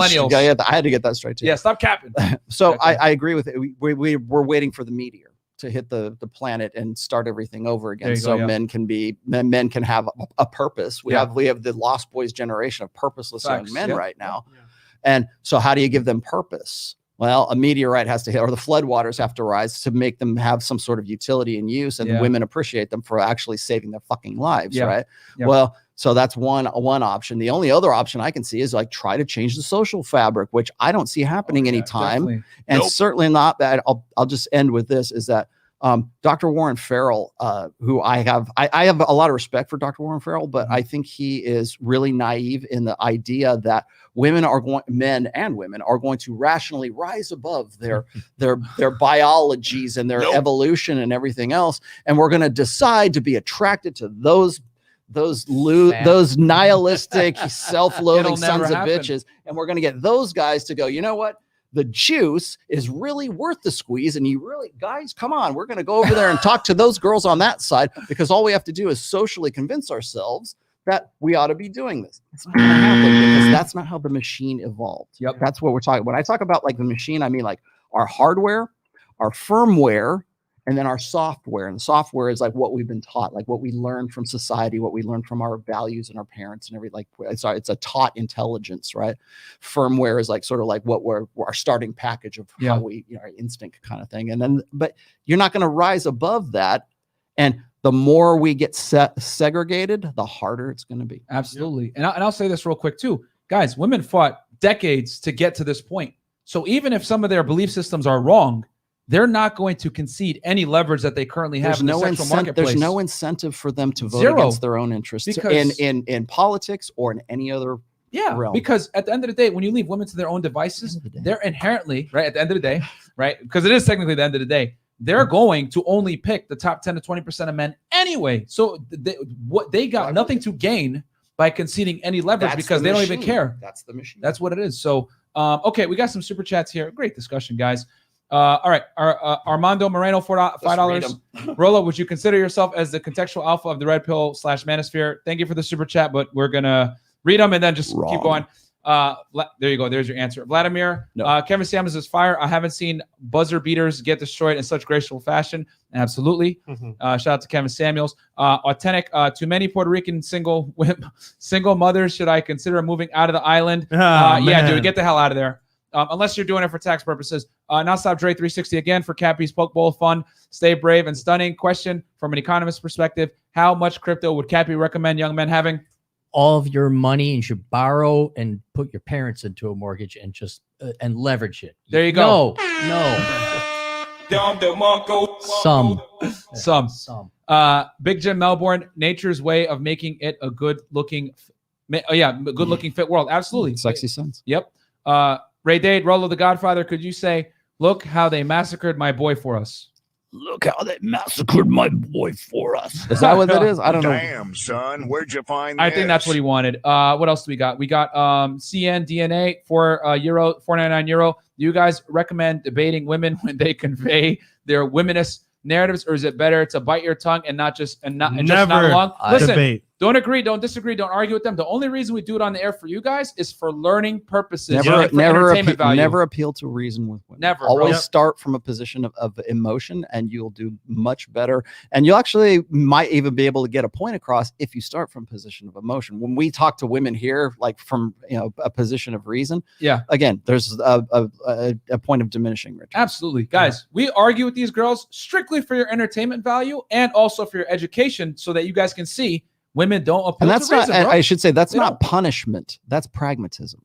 So it's not like I'm saying, oh well, I'm not going to talk to you anymore, like you deserve some kind of punishment, fuck you, I'm out. That's not what I mean. I mean, I just do it because it's just simply pragmatically the best way to do it. Is just okay, well, remind me to give you guys my silver bullet to that one, because I had to develop it quick. It's for another time, but well, we're gonna for the guys that are wondering, we're gonna have Aaron Clarey on tomorrow night, 6 p.m. We're gonna talk about the economy, the cost of chasing women, and a bunch of other cool whatever things. you want. And I'm gonna smoke a cigar over here. There you go. Okay, now stop Dre 360 again. $2. Will the U.S. have herbivore men in the future? Yes. Okay. Future. Already do. Eugene Morgan, $10. I really don't think things are going to get better. Either 90-20 rule. I think he means 90-10 rule. Courts running over men, etc., etc. How long until society falls apart? Because it will. Hey man, it is what it is. We're just here to watch the world burn. The elusive $5 is our coming poly future a thing to even fight, since RP guys / alphas will have multiple women. Not saying I want it, just asking the argument against. Remember this, man. When you leave women to have all the sexual advantage in the marketplace like they do now, they have all the leverage. They're going to inevitably pick the top guys for reproductive purposes, and then that's what we have now. The future belongs to guys who are red pill And aware. just for my audience members that are tuning in, guys, just you can save the super chats for later, because we're getting tired. Thank you, Aaron. Yeah, there you go. Vladimir, disagree on MGTOW topic. Would love to call in tomorrow. Call in, and then Vladimir had another one. $2. Dad who stepped up. The beta cleanup man. Exactly. Big facts. Friedman Sowell $4.99. Who's a short Irish guy from the Midwest? Can he teach me how to get the girls? And would you mind telling him to be nice to dogs? He hates dogs. Thank you, Fred. Louis, right there, Fred. Louis, right. you were never hers. It was just her turn. Bang bang. Boom. Vladimir again, all the way from Russia. Lionel Richie 71 was seen with a 30-year-old. Buzzer beaters expire and new gen comes in. Go MGTOW for 10 years. Build your life. You have time. Absolutely. You don't adhere to a woman's dating schedule. Fred, again, can you tell Rollo to hide his dogs from that Minnesota guy? I'm scared that Rollo's dogs may Actually, get it's Hero. poorly It's Hero by you need to be concerned with. Seriously, right? I think we're caught up, right? Yeah, we're caught up. Okay, guys, don't send any more money. No more. Okay.